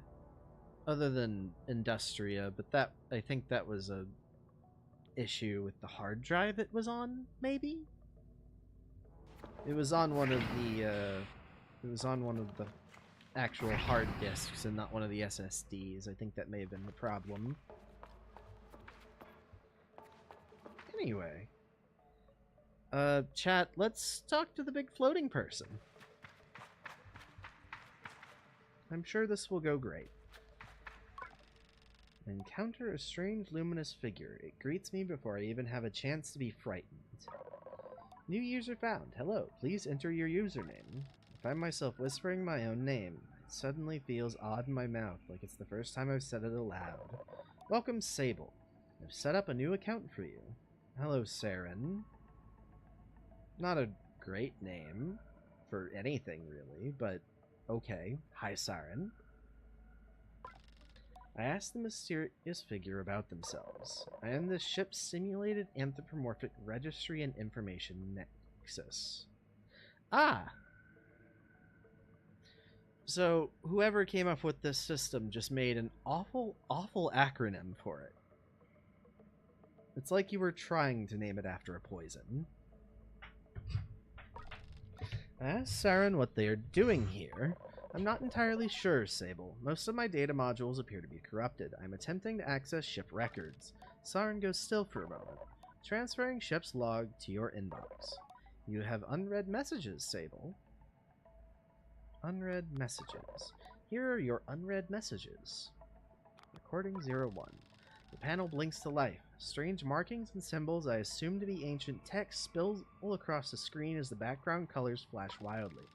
And then, with a strange buzzing like old fabrics pulling apart, there are voices. Then long-range sensors, Captain. We're picking up some anomalous readings from the upper atmosphere. It could be a plasma storm, but the radiation signature doesn't quite match. Maintain approach at current speed. What's our time to destination? 46 Earth hours, give or take. Good. Let's keep an eye on those energy signatures and get Saren in... on it too, for pattern recognition. Captain, we need to purge our reactors soon. If we don't, I'm aware of the risks, Ellis, but I'm not purging in the middle of space. We follow the protocol, and the recording fails, and the static continues. A few button pushes bring silence, and a screen that looks navigable in some way, but I can't decipher anything. No unread messages. Archive messages. Alright. Goodbye. Apparently we can speak to the AI here and maybe find messages from the past, which is interesting.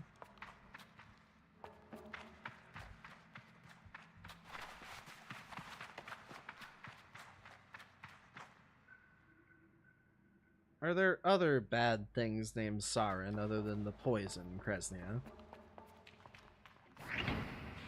Is that just a pattern in life? Oh.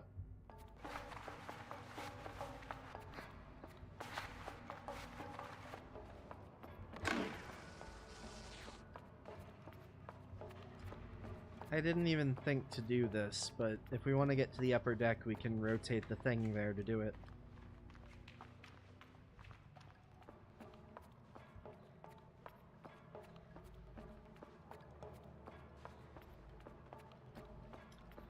think that will be our last thing we do.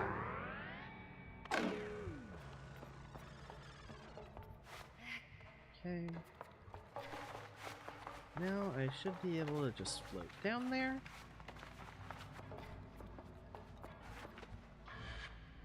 A bad guy from another game. Well, I think...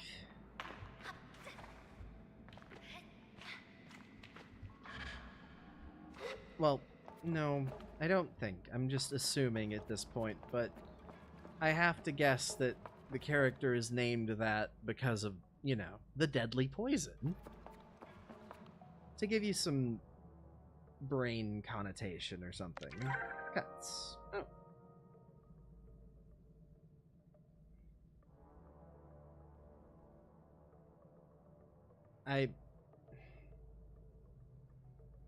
That feels uniquely frustrating, Control. Because I do, but it wasn't really a thought in that instance.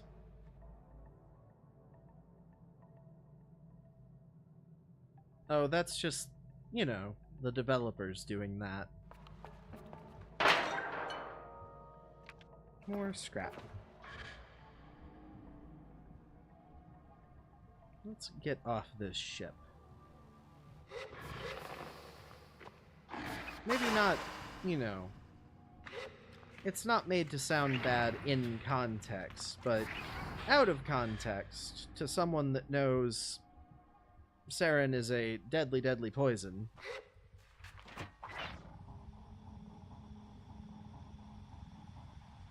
It's made to make you mistrust the character, I'd expect. It also is a very punchy word.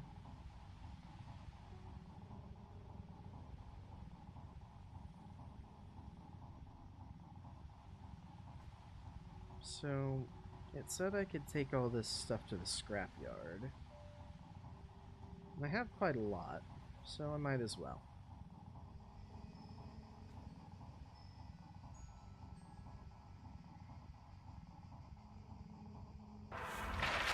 Oh. Whoops. Sorry, Simone. Let's get a better angle on this.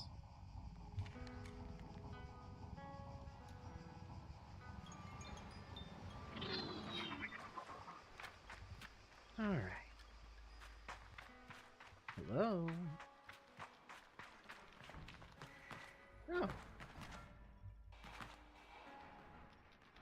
This person has quite a lot of prosthetics. Challenged not to view scrappers through quite a romantic lens. I looked toward my gliding as a child. I pictured myself as a dust-covered traveler, exploring strange forbidden places and finding strange forgotten things.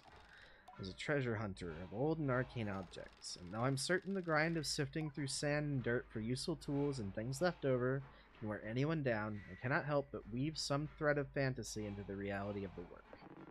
Greetings, Glider. Name's Atlan. Give a bow and introduce myself as Sable.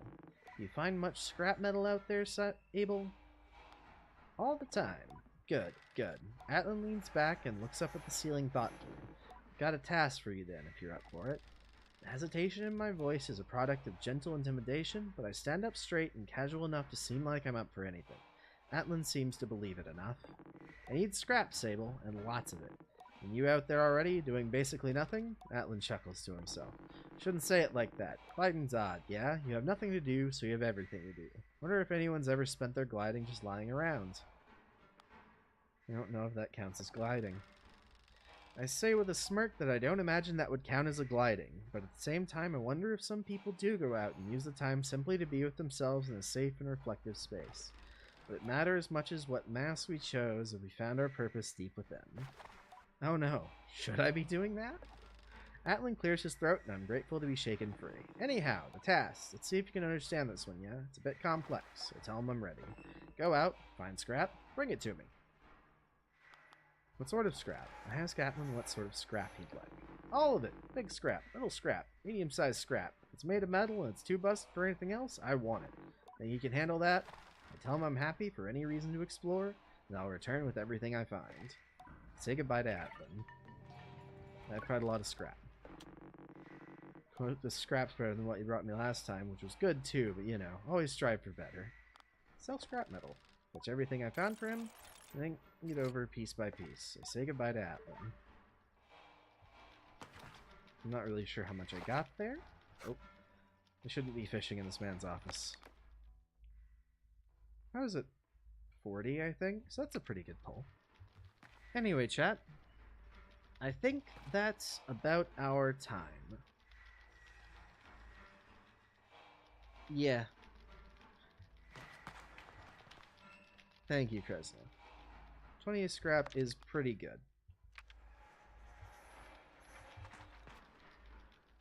Right.